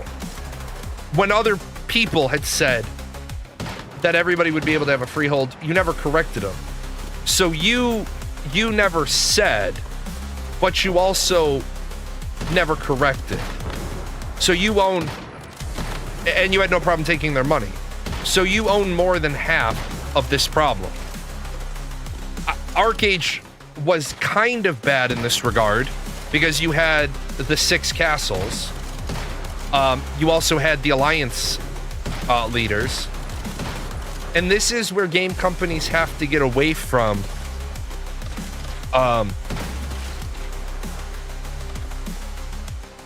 they've got to get away from creating that division. Now, you said, I think, fine having an upper echelon to some extent if they cannot adversely affect the experience of the average players. Right. But the problem is if you can adversely affect the experience of other players, then what you have is a bad system. And if you have a system that creates an echelon with no control over the game experience, then honestly, you've created a shitty upper echelon. You know what I'm saying? Like, there's no point to try to play at that level because there's no benefit. I'm not saying that CCP is wrong or Fenris is wrong for EVE Online having alliance leaders who really reshape the whole map. I'm not saying they're wrong, but what I'm saying is you have the haves and you have the have-nots. And if you have more have-nots than you have haves, you see that at the end of the month on the balance sheet. Like, one thing that Once Human, the problem Once Human has. They have Raid Zone, which is its own server type, and then they have Prime vs. Clash and Evolution's Call. The problem is, if you go to one of the PvP servers, you literally are going to get raffle stomped by people that have been playing for years. Like, you can now get the PvP mods on the PvE server for the exact reason of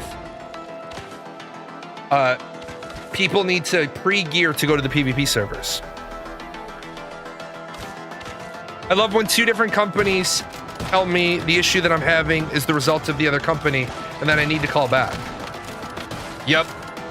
That's when I say, nope, what I'm gonna do is I'm gonna get you both on I'm gonna get you all on a 3-way call. We're gonna figure this shit out together. You'll laugh about this, but in the book I'm writing, which I finished the rough draft, the first draft of part 1 yesterday. So today's a little bit of a celebration day. I actually wrote that. One of the biggest problems in a bureaucracy is once everybody decides that it's not my problem, it being not my problem lowers my workload, but the moment I try to help you, it increases my workload. Therefore, it's somebody else's problem. Go bother that somebody else. I dislike when the top players can get so far ahead that nothing can be done to dislodge them because they have 10 years of resources lying around. Yeah. And that is, that is ultimately what the Crowfall problem was going to be. Crowfall's plan was to have permanent bases and then temporary worlds, and they thought that the temporary worlds would always be the wild card, and people would be able to go there, compete, and become competitive. The problem with that theory is that if I'm competing against a guild whose permanent base has gobs and gobs and gobs of resources in it, then I can't readily compete, because all of my time is spent trying to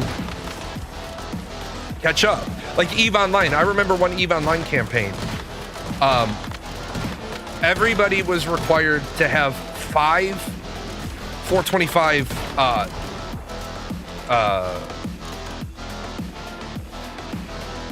Hurricanes fit. That was the standing fleet order. You have to have 5 identical ships fit, because you need to be able to get popped, and you need to be able to get back to the station and get into another one and not have to waste the time to start fitting a ship. What the fleet commander said was, at the end of every night, you need to report what you need to report how many Hurricanes you still have, or how many, I think it was how many you need us to import for you, because we did a ship replacement program. God help you, and I'm not joking. God help you if on your kill mail you didn't have the exact fit. Like, we had a guy, he gets tackled because he was lagging behind him. We're like, what the fuck is going on? He had a fucking afterburner instead of a micro warp drive. And the replacement officer denied his ship replacement request. He's like, I'm not replacing a $200 million fit because your dumbass put an afterburner on it instead of a micro warp drive. And it was harsh, right? It was harsh, but I think it was valid. I think it was fair. Like, the fleet commander that we had, he's like, sorry, dude, I don't know what's going on with you, but you're fucking dead. I'm not derping 49 ships to save you. I don't know why. Like, I don't know how the fuck you got tackled. He never got tackled. We were burning away, letting him chase us, and he was in an afterburner. That's that whole mentality of, what do you do if the people you're fighting, like, we kept winning our engagements because all of us had 5 fit ships. So they would bring one set of ships to us, and we could, fine, we blow one of you up, but you have a 20-minute flight back. We have 30 seconds to get back to the station, get in a new ship, and meet at the rally point to warp in together. And like you said, it's lame to know you're going to be a little guy and none of the prime content is going to be accessible. Right. I think another game that teaches us a lot is Final Fantasy XI. Final Fantasy XI taught us a lot because they had an entire expansion pack that at the time, less than 10% of the player base could do the prerequisite content to get into C. The 2 fights that blocked people out from getting down to C was, there was one fight where 6 of you have to take on 3 bosses, and the only effective way to handle it is have 2 kiters. So you literally have the healer, the bard, the tank, and 1 damage dealer killing 1 boss, while the other 2 are running around in a circle, so that the healer can constantly throw regen on them, and they're always in range of the speed boost. And what really sucked was, a lot of people had to be straight hard carried through it because their primary build was literal dog shit. You were like, hey, why don't you just, which of these classes do you have close? I think that battle was 50.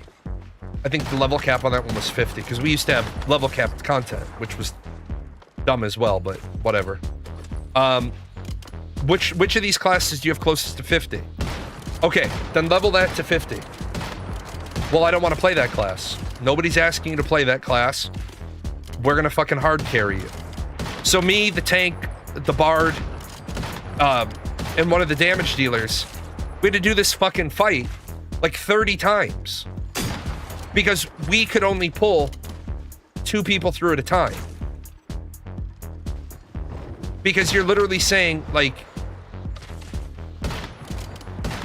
why can't you learn to be a better, let's say, samurai? Doesn't matter how good of a samurai you are. You can't beat the content with a samurai in the mix.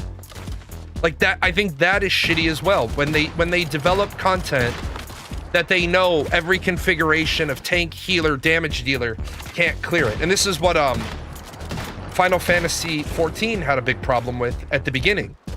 If you remember the Coils of Bahamut, you literally needed one white mage, one scholar to clear it, to clear turn 1.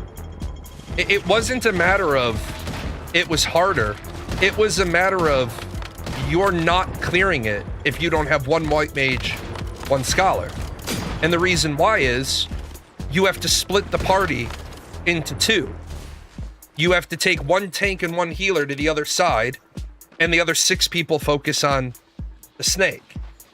And then at a certain point, you need everybody to switch, including the white mage and the scholar have to switch sides.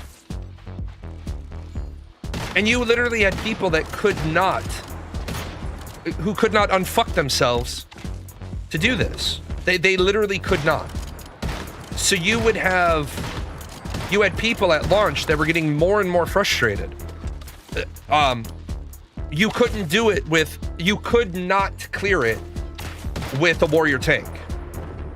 You just simply could not.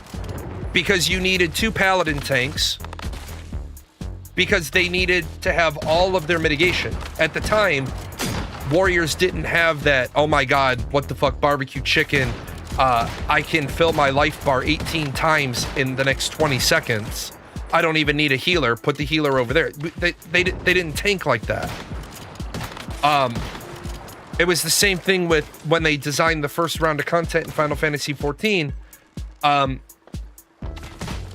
There was no who's tanking question when you went into Titan. It was, are you a paladin? Yes, then the warrior is going into DPS mode. He's coming out of tank stance and he's going into DPS mode. Why? Because fuck you, that's why. Because I'm not even attempting this shit with a warrior tank. If we went in there and we had 2 warriors, okay, we'll attempt it. We'll give it, I used to say, we'll give it one go. But Titan was so tightly tuned, it took me I got my relic weapon, or I got cleared Titan on my 110th try. 110 fucking tries. Not in pugs. 110 tries with people, because that was right at launch, where the server tolerance was, the packet data was wrong. There was a mistake in the way the packet data was sent to you. Instead of him doing his indication, he would do his indication, throw the table flip at you, and then you'd be knocked off the platform. Well, the problem with the packet data was it wasn't coming nice and clean. So you would be off the platform. Then the guy would indicate, and then he would throw it, and you're like, what the fuck? I'm off the platform. I never even had a chance to see that coming. And that was, of course, Square Enix was like, oh, maybe the Western world doesn't have internet capabilities as good as ours. Because remember, they built the data, they built the fights based on Japanese ISPs. They didn't build it based on, they did not build it based on, oh shit, America had, and this was 15 years ago, 12 years ago, 13 years ago. This was shit. We still had people that were, we had people playing Final Fantasy XIV, no shit, that were on still on DSL lines. Like we're not talking like 25 up, 25 down. They run fucking DSL, which is, if you know, it's like a half step above dial-up. There we go. Oh boy.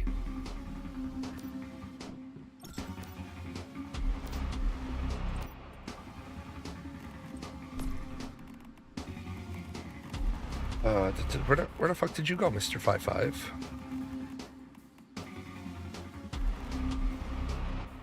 Oh, good, and he's clean. Oh, good. All of this shit is works in progress.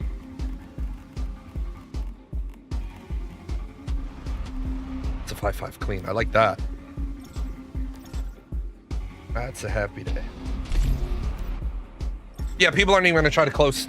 Aren't even going to close to that. Right. I think the other problem is I just saw Final Fantasy as making a huge mistake, and I know it sounds egotistical of me to question Yoshi P.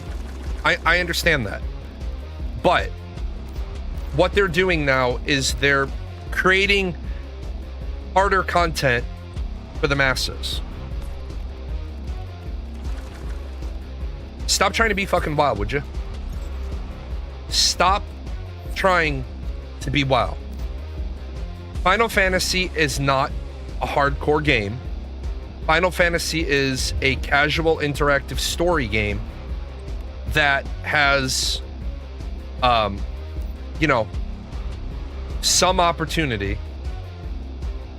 for you to create really hard content. But for the majority of people, they don't want really hard content. Just like the PvP in Final Fantasy, the majority of people do not want it. Stop building shit that people do not want. Stop listening to a vocal minority and thinking that's what is going to work for the majority. I'm not saying don't build harder content. Yeah, it's so bad now.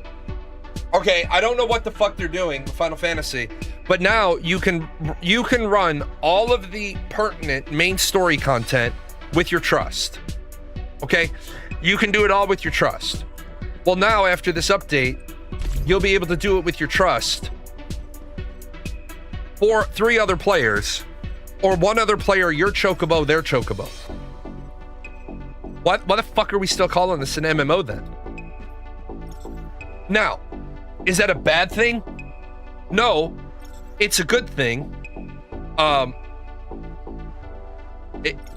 It's a good thing, but it's something that should have been there instead of the trust. That should have been the second thing.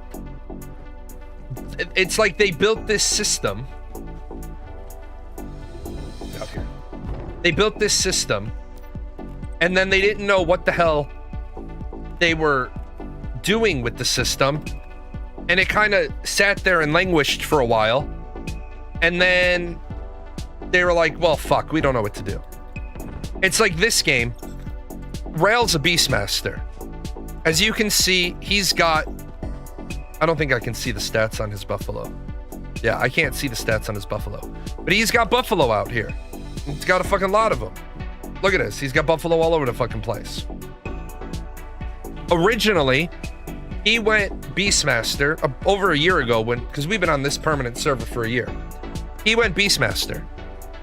They made the decision to move a lot of recipes away from their original version to require milk. This recipe didn't require milk. Also, I don't know which developer needs to go to developer gulag, but an anti-gravity milkshake, I don't want fucking cheese in my milkshake.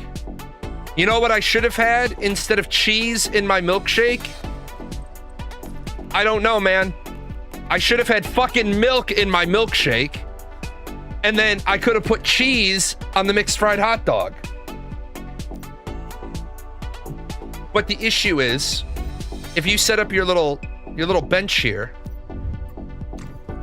Redeem Shop, I can buy cheese and milk easy enough, right? I don't think I'm at any risk of running out of popularity points. So Rail, since we can't change classes, Rail is stuck as a Beastmaster. The only way he could get out of being a Beastmaster is he would have to pack up all of his shit, put it into storage on my properties, right?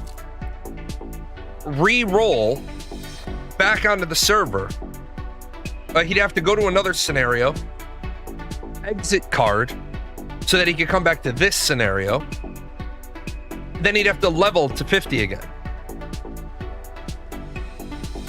That's a lot of convoluted bullshit instead of just having a class change option. There's a lot of people who are rightfully a little pissed off because they don't want to leave the server because they're on the server with their friends. But his damage is capped significantly lower than mine because as a chef, I can eat 2 foods and drink 2 drinks at the same time, and he cannot. So I understand why. Now, at the end of the day, does it really fucking matter? No. He can clear all the content. I can clear all the content. We can solo all the content, right?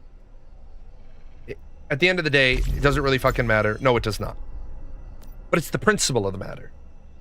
You created 3 classes, and you refuse to fix. Like, his deal is he can have 3 combat pets. I can have 1 combat pet that kind of works. He can have 3 specialized combat pets, but they don't fucking work. They work about as well as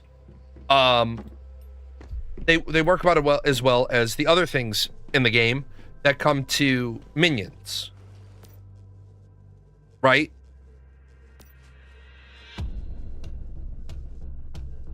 Mr. Wish has this really bad habit of standing there with his thumb up his ass and not shooting at anything. His bears, because Rail used to rock 3 badass combat bears. The problem is they run out, right? And then they get in the way of my bullets. They soak, they become like fucking orbital shields. Then they said we're fixing that, and they never actually fixed it. Like, I showed this the other day. They have Manibus, Way of Winter, Endless Dream. They have 3 different maps. And they're still stuck, like... They need somebody from outside to walk into a development meeting and say, hey, put all of your fucking shit onto 1 map. For example, unlock this, right? Unlock this, which is what the next campaign is going to be. Get rid of all these bullshit mirror zones. Get rid of all these bullshit wild zones. Make those wild zones the Endless Dream zones. Get rid of that whole fucking campaign. Bring everything from that campaign into the main map. Get rid of all these bullshit zones. Bring temperature requirements slowly into the Manibus map. You don't have to do it all at one time, right? This could be the area that requires the temperature adjustments for a while. Get rid of pollution zones. Get rid of oil fields. Bring us back the tower, the hive tower. And if you did that, these are all positive progress steps to the right direction. But instead, they're addicted to like the vision statement of the game, and they don't want to adapt to it. Like, I'm living in a sci-fi-esque house. I've specifically built a little, a little Rosetta headquarters building, right? And then the punchline of like the cosmetics is that I built a little Rosetta thing, and then the Mayflies took it over, right? The Mayflies took this, and then they're running the resistance out of it. right? So you got like the Rosetta Science Lab, the mayflies were like, what the fuck is this? Right? The cosmetics fit. This is supposed to be a post-apocalyptic setting. What the fuck is this? That's post-apocalyptic. That's post-apocalyptic. What the fuck? She's shaking her ass. Put some armor on, son.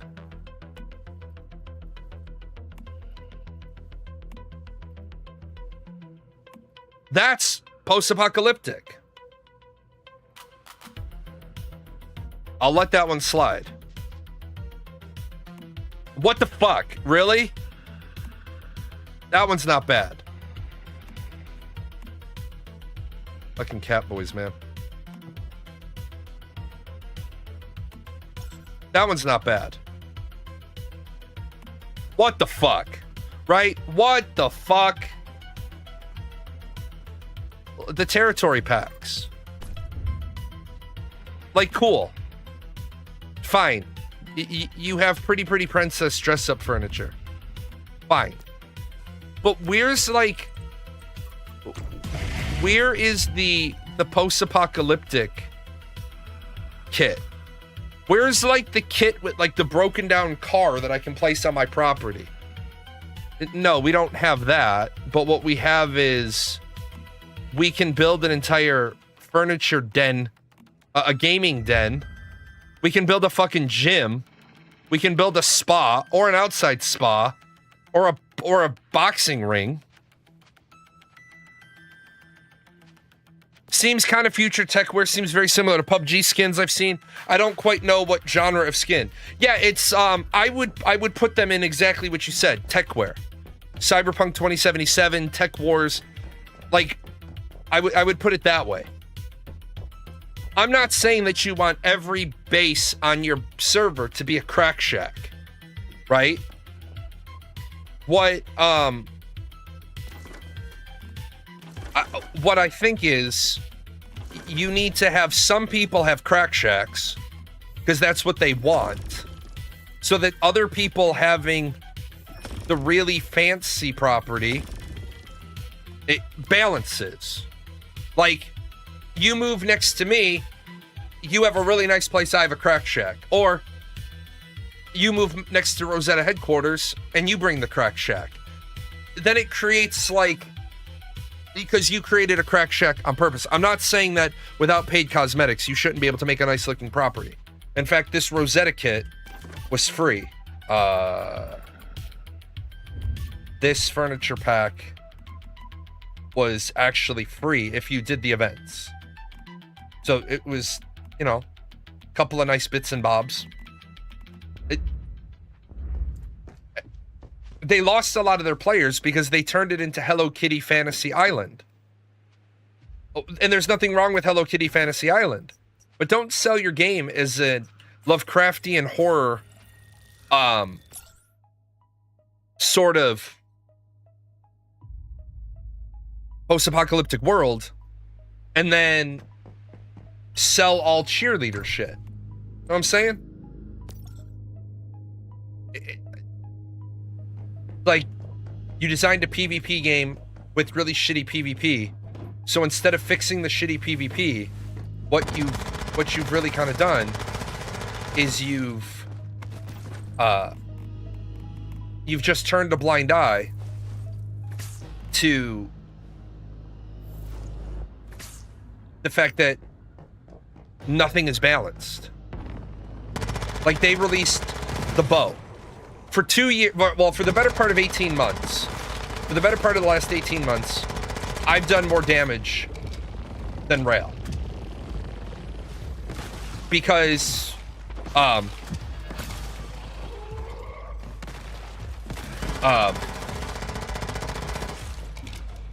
bosses got an immunity to elemental damage and status effects. So, like, we go into the Forsaken Giant, he put all his eggs in the burn, What the fuck is the name of it again?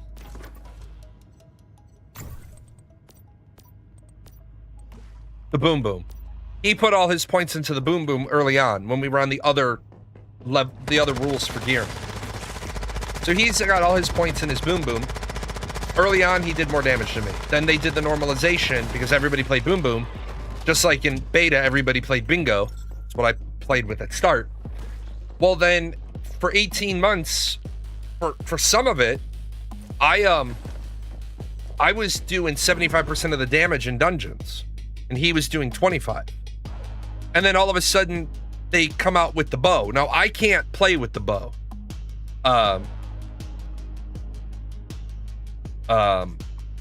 My hand doesn't allow me to use the bow effectively because I have the hand spasms.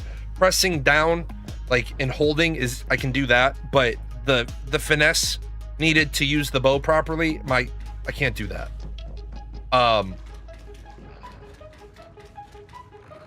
He is crushing me in damage now that he has the bow. There's a problem with that. And the problem game developers have to realize is if you constantly make the newest thing overpowered, then you're constantly forcing your characters to change their builds so that they don't fall behind. I know the psychology behind the rationale. The rationale is just like League of Legends, just like Heroes of the Storm did, just like other MOBAs. What's the Heroes of New Earth I played? What it is that if every time we release a new hero, they make it overtuned, then people are always going to want to play because they're going to want to enjoy the new overpowered thing before it gets its first nerf. Yeah, the press to hold is the press to hold for sniper rifles. They had it for pistols early on, but then they were like, "Oh, you mean our players might not enjoy constantly clicking?" Press to hold is great. It should be on all weapons. It was a slap in the face after grinding Elemental for 2 years. You're absolutely right. That's where the slap in the face is. That is where the slap in the face comes from. It's just like I built their new armor set. I built the new armor set the day it came out. I built it at 6 stars just to give it a fair run. The new armor set is garbage compared to running 3-piece Savior. Like they didn't even math that shit out. And I'll show it. They didn't even do the new armor set justice by mathing it out.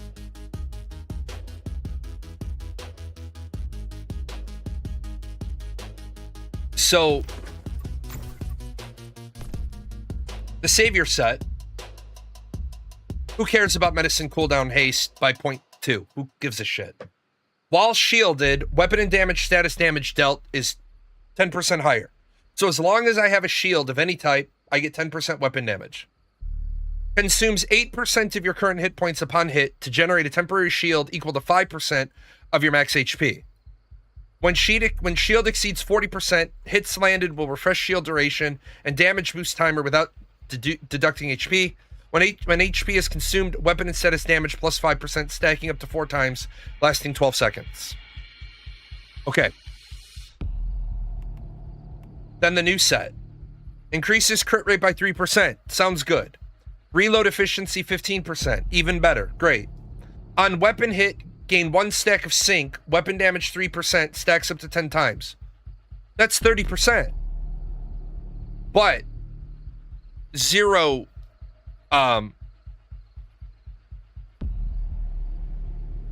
defense. You recently switched from 3 Savior, 2 Lone Wolf to 4 Sheltered. Well, yeah, if you're using the SKS, elemental damage 8%, so 8% damage overall. Each weapon hit gains 1 stack of deviant energy. every stack gains 1% elemental damage. It can stack up to 20 times. So 20% elemental damage plus 8%, you're at 28%. And then increases max deviation energy by 10. So then you're at 30. So you're at 38%. But the problem is, instead of one lone wolf, unless the SKS, you probably need the Madcap bonus. You could always run one Ghost Link for 3% crit, but I don't think, depends on what build you're running. You might want, well, hold on. Let me see.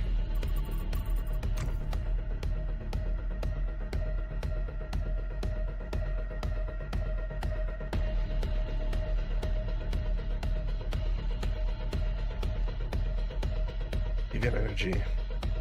Yeah, Madcap is on the Deviant Energy. So, yeah, you might want to run the one Ghost Link because, and you'd have to check it.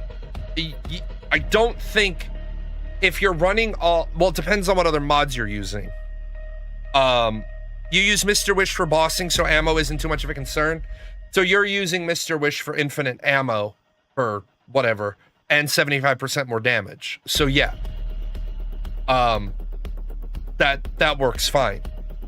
But the problem is they released one set about 5 sets ago, and they don't understand why, like, they don't get it why people aren't moving. Like, that's a tank set. This actually has value. Using ultimate grants 10% temporary shield for 10 seconds. While deviant power is not full, weapon and status damage 12%. For every 1 energy consumed, gun and status damage upwards of 30%. Consumes 30 deviant power when using battle skill, reduces cooldown by 50%. Again, great armor set. Great armor set. Where's the fucking defense on it? The Tide set, you can get 40% weapon damage out of the Tide set, but then you have to run 4-piece to get the shield. So you could run the Tide set 4-piece plus the Ghost Link for 3% crit. But literally, if you need to do content solo, 3-piece Savior, 2-piece something. Yeah, Savior Tide works for every build. Full level 17 perfect elemental mods and I couldn't catch you in damage. That bow with level 14 junk mods and you're doing 64 to 72% in the damage in a silo. Yeah. Well, in the 10 rounders. These guys don't understand fucking balance. They do not understand that what they've done is they've created Arcage. They've created Arcage because there's this many different weapons. If I look at, I'll do it by pistol. Realistically speaking, the Memento is okay for certain content. The Hazardous Object is okay for certain content, but Jaws, out of all the pistols, Jaws is good for every piece of content. The shotguns, I didn't look at this one after they've done the light balancing. Corrosion, stupid as fuck. The Doombringer, dumb as fuck. It's a double-barreled shotgun. I shouldn't be allowed to have 5 rounds in it. The submachine gun, again, Kuma Wink, S tier. Primal Rage, S tier. The P90, the Geneva Suggestion, S tier. The Tech 9, S tier. They've never done anything to try to boost up Little Jaws. And then Outer Space, don't get me wrong, the Outer Space is good. But it doesn't do anything better than the other builds. I don't really fuck around with assault rifles. I don't like the way I just don't like the way they play. The Last Valor is good. The rest of them, people have good builds, but it used to be the Last Valor was top damage. Sniper rifle, holy fuck, if you're not running the Finale, you're lame. The Finale is a stupid, the Finale is a stupid amount of damage. I haven't had a chance to mess around with the Fiery Trees and Silver Flowers. Stupid name. The Conflicting Memories. Good. If the reload time wasn't 6 years. The bow. This fucking bow, the Burden of Betrayal. Yeah. Number of bounces +1 and an additional +1 at full charge. Reload efficiency +100%. When a hit or bounce hit lands, applies 1 stack of echo. Max 4 stacks. Displays a highlighted visual effect when it max stats. At full charge, bounce damage 20%, crit rate 35%. At full charge, crit rate 35%. With 20% from your calibration. You're at 50% crit rate before you decide what armor you're going to take. When a bounce hit lands, deals additional weak spot. Bounce weapon damage equal to the echo stacks times 80%. So 320%. Your bow does more damage at max stacks than the bingo does. This is what I'm talking about, where developers need to stop what they're doing and they need to double back and they need to say, does what we just did make all the sense? Or did we do something that probably doesn't make sense? If you feel the need to introduce a weapon that does a bunch of damage, do that. But then go back and decide. My absolute for design decisions is nothing will do more damage in a single bullet than what the bingo is capable of. So if something suddenly starts doing more damage than what the bingo is capable of, one of two things needs to happen. I either need to I either need to reduce the new weapon, or I need to increase I need to increase the damage of the bingo. But then if they did that, people wouldn't feel like they're getting new content. I feel like they wanted to make bounce viable with the bow, but they overcorrected. Yeah, they need to take... Is a bow harder to grind than the bingo? No. They're exactly the same. They're exactly the same difficulty ratings. In fact, the bow is a better option because it does in one bullet... I'm sorry, it does in one arrow what the bingo often needs a full mag to do. And you can recover your arrows. So from a resource utilization point, a lot of people that are going into the 100 round dungeon are taking arrows because then they don't run out. I feel what they need to do, if they want to make bounce viable, they need to take all the bounce weapons. They need to take the Kumawink and the Brimini and the bow, and they need to sit down with all of those three weapons, just those three weapons, and they need to say, hey, you know what? What we need to do is we need to go ahead and take all of the individual slots off of all these weapons and reassemble them into three weapons that make sense. Because I really don't think... I don't think that a bounce sniper rifle... Okay. Bounce sniper rifle, 1596. Right? It should do more damage than the fucking bow.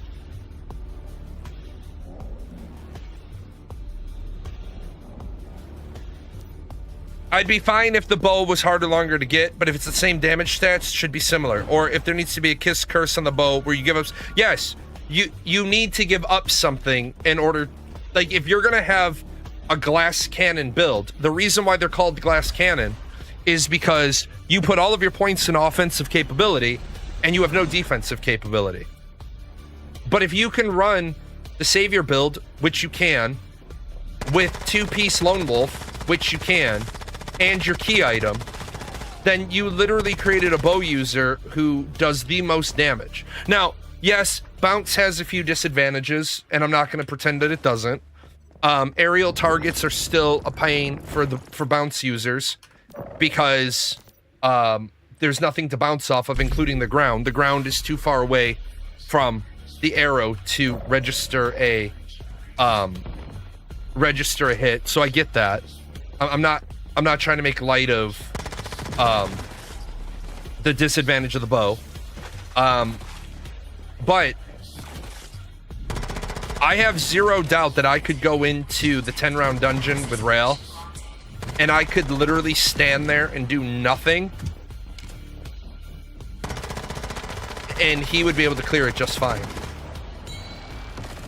Yeah, if you don't fully charge it, it hits like a pool noodle. I mean, that is part of the downside. A little bit.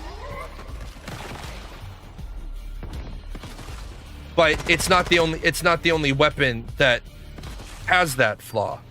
The sniper has that flaw. If you don't stack the sniper to 4 stacks, you don't... The new sniper rifle hits like pillow.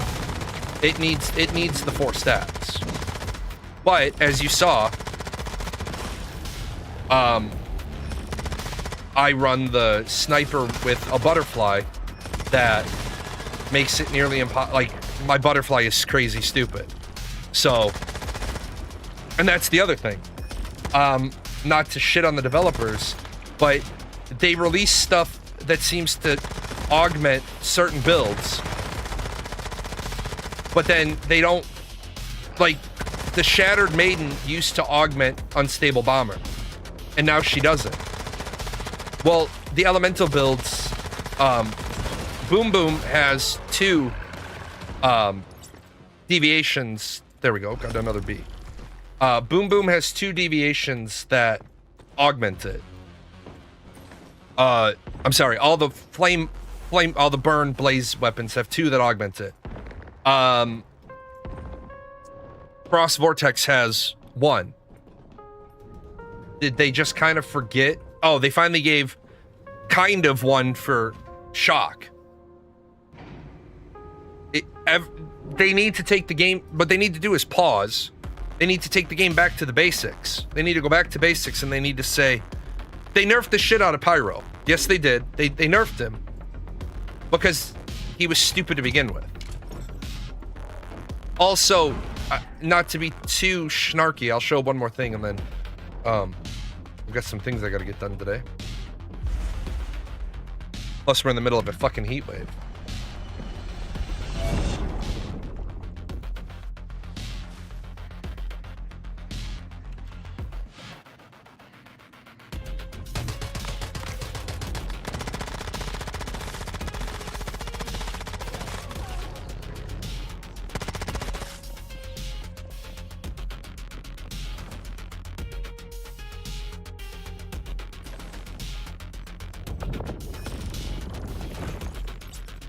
Actually, I forgot what the fuck I was gonna show. Brain. Shut up, brain, or I'll stab you with a Q-tip. Don't remember. Lost it. Lost it because a mongrel bit my foot. Anyway, I think what they need to do is they need to go back to basics. And they need to sit down and they need to say, okay, we've got too many weapons. We've got...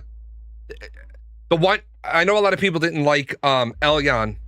But one thing I thought that was really good about Elyon is you could go into your build maker and you could look at how many people are running this ability. Like, cool. Green and blue weapons? Sure, no problem. Fine, whatever. The shrapnel pistol. Why the fuck do we even have, like, why the fuck do we even have the purple weapons anymore? This one, people can use to trigger Fortress Warfare. Sure, no problem. Why do we have this one? This needs to be upgraded to a gold weapon because it's a great submachine gun. They just need to make it better. Every weapon needs to be pulled out. Oh, that's what I was going to show you now because I went into mods. Every weapon needs to be pulled out, needs to be rebalanced, and then they need to fix shit like this. Mask. 4, 4, 4, 4, 4, 4. What? Why? Why does one weapon have 6?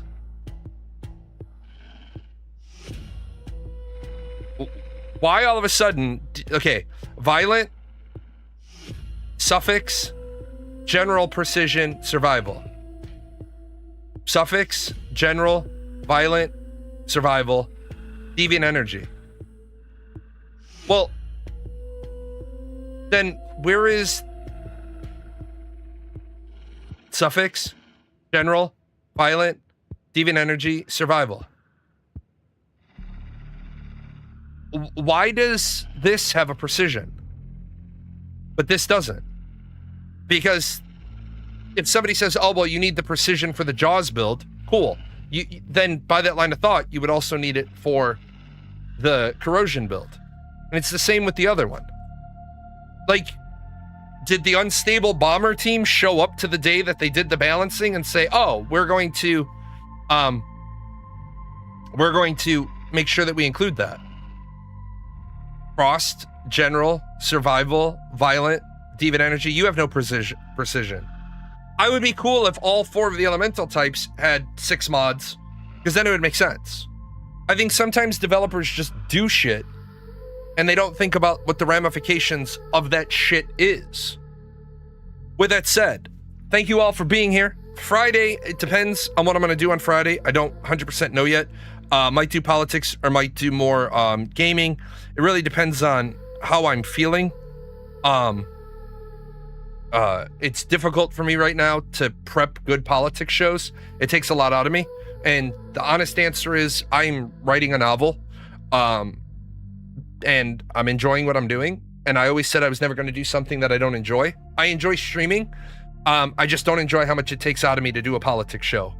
I do a couple hours of prep, I do the show, and then I'm pretty much tanked for the rest of the day. I need more recovery time in between fuckwits. I tend to draw more fuckwits during the politics shows, and they take a lot out of me.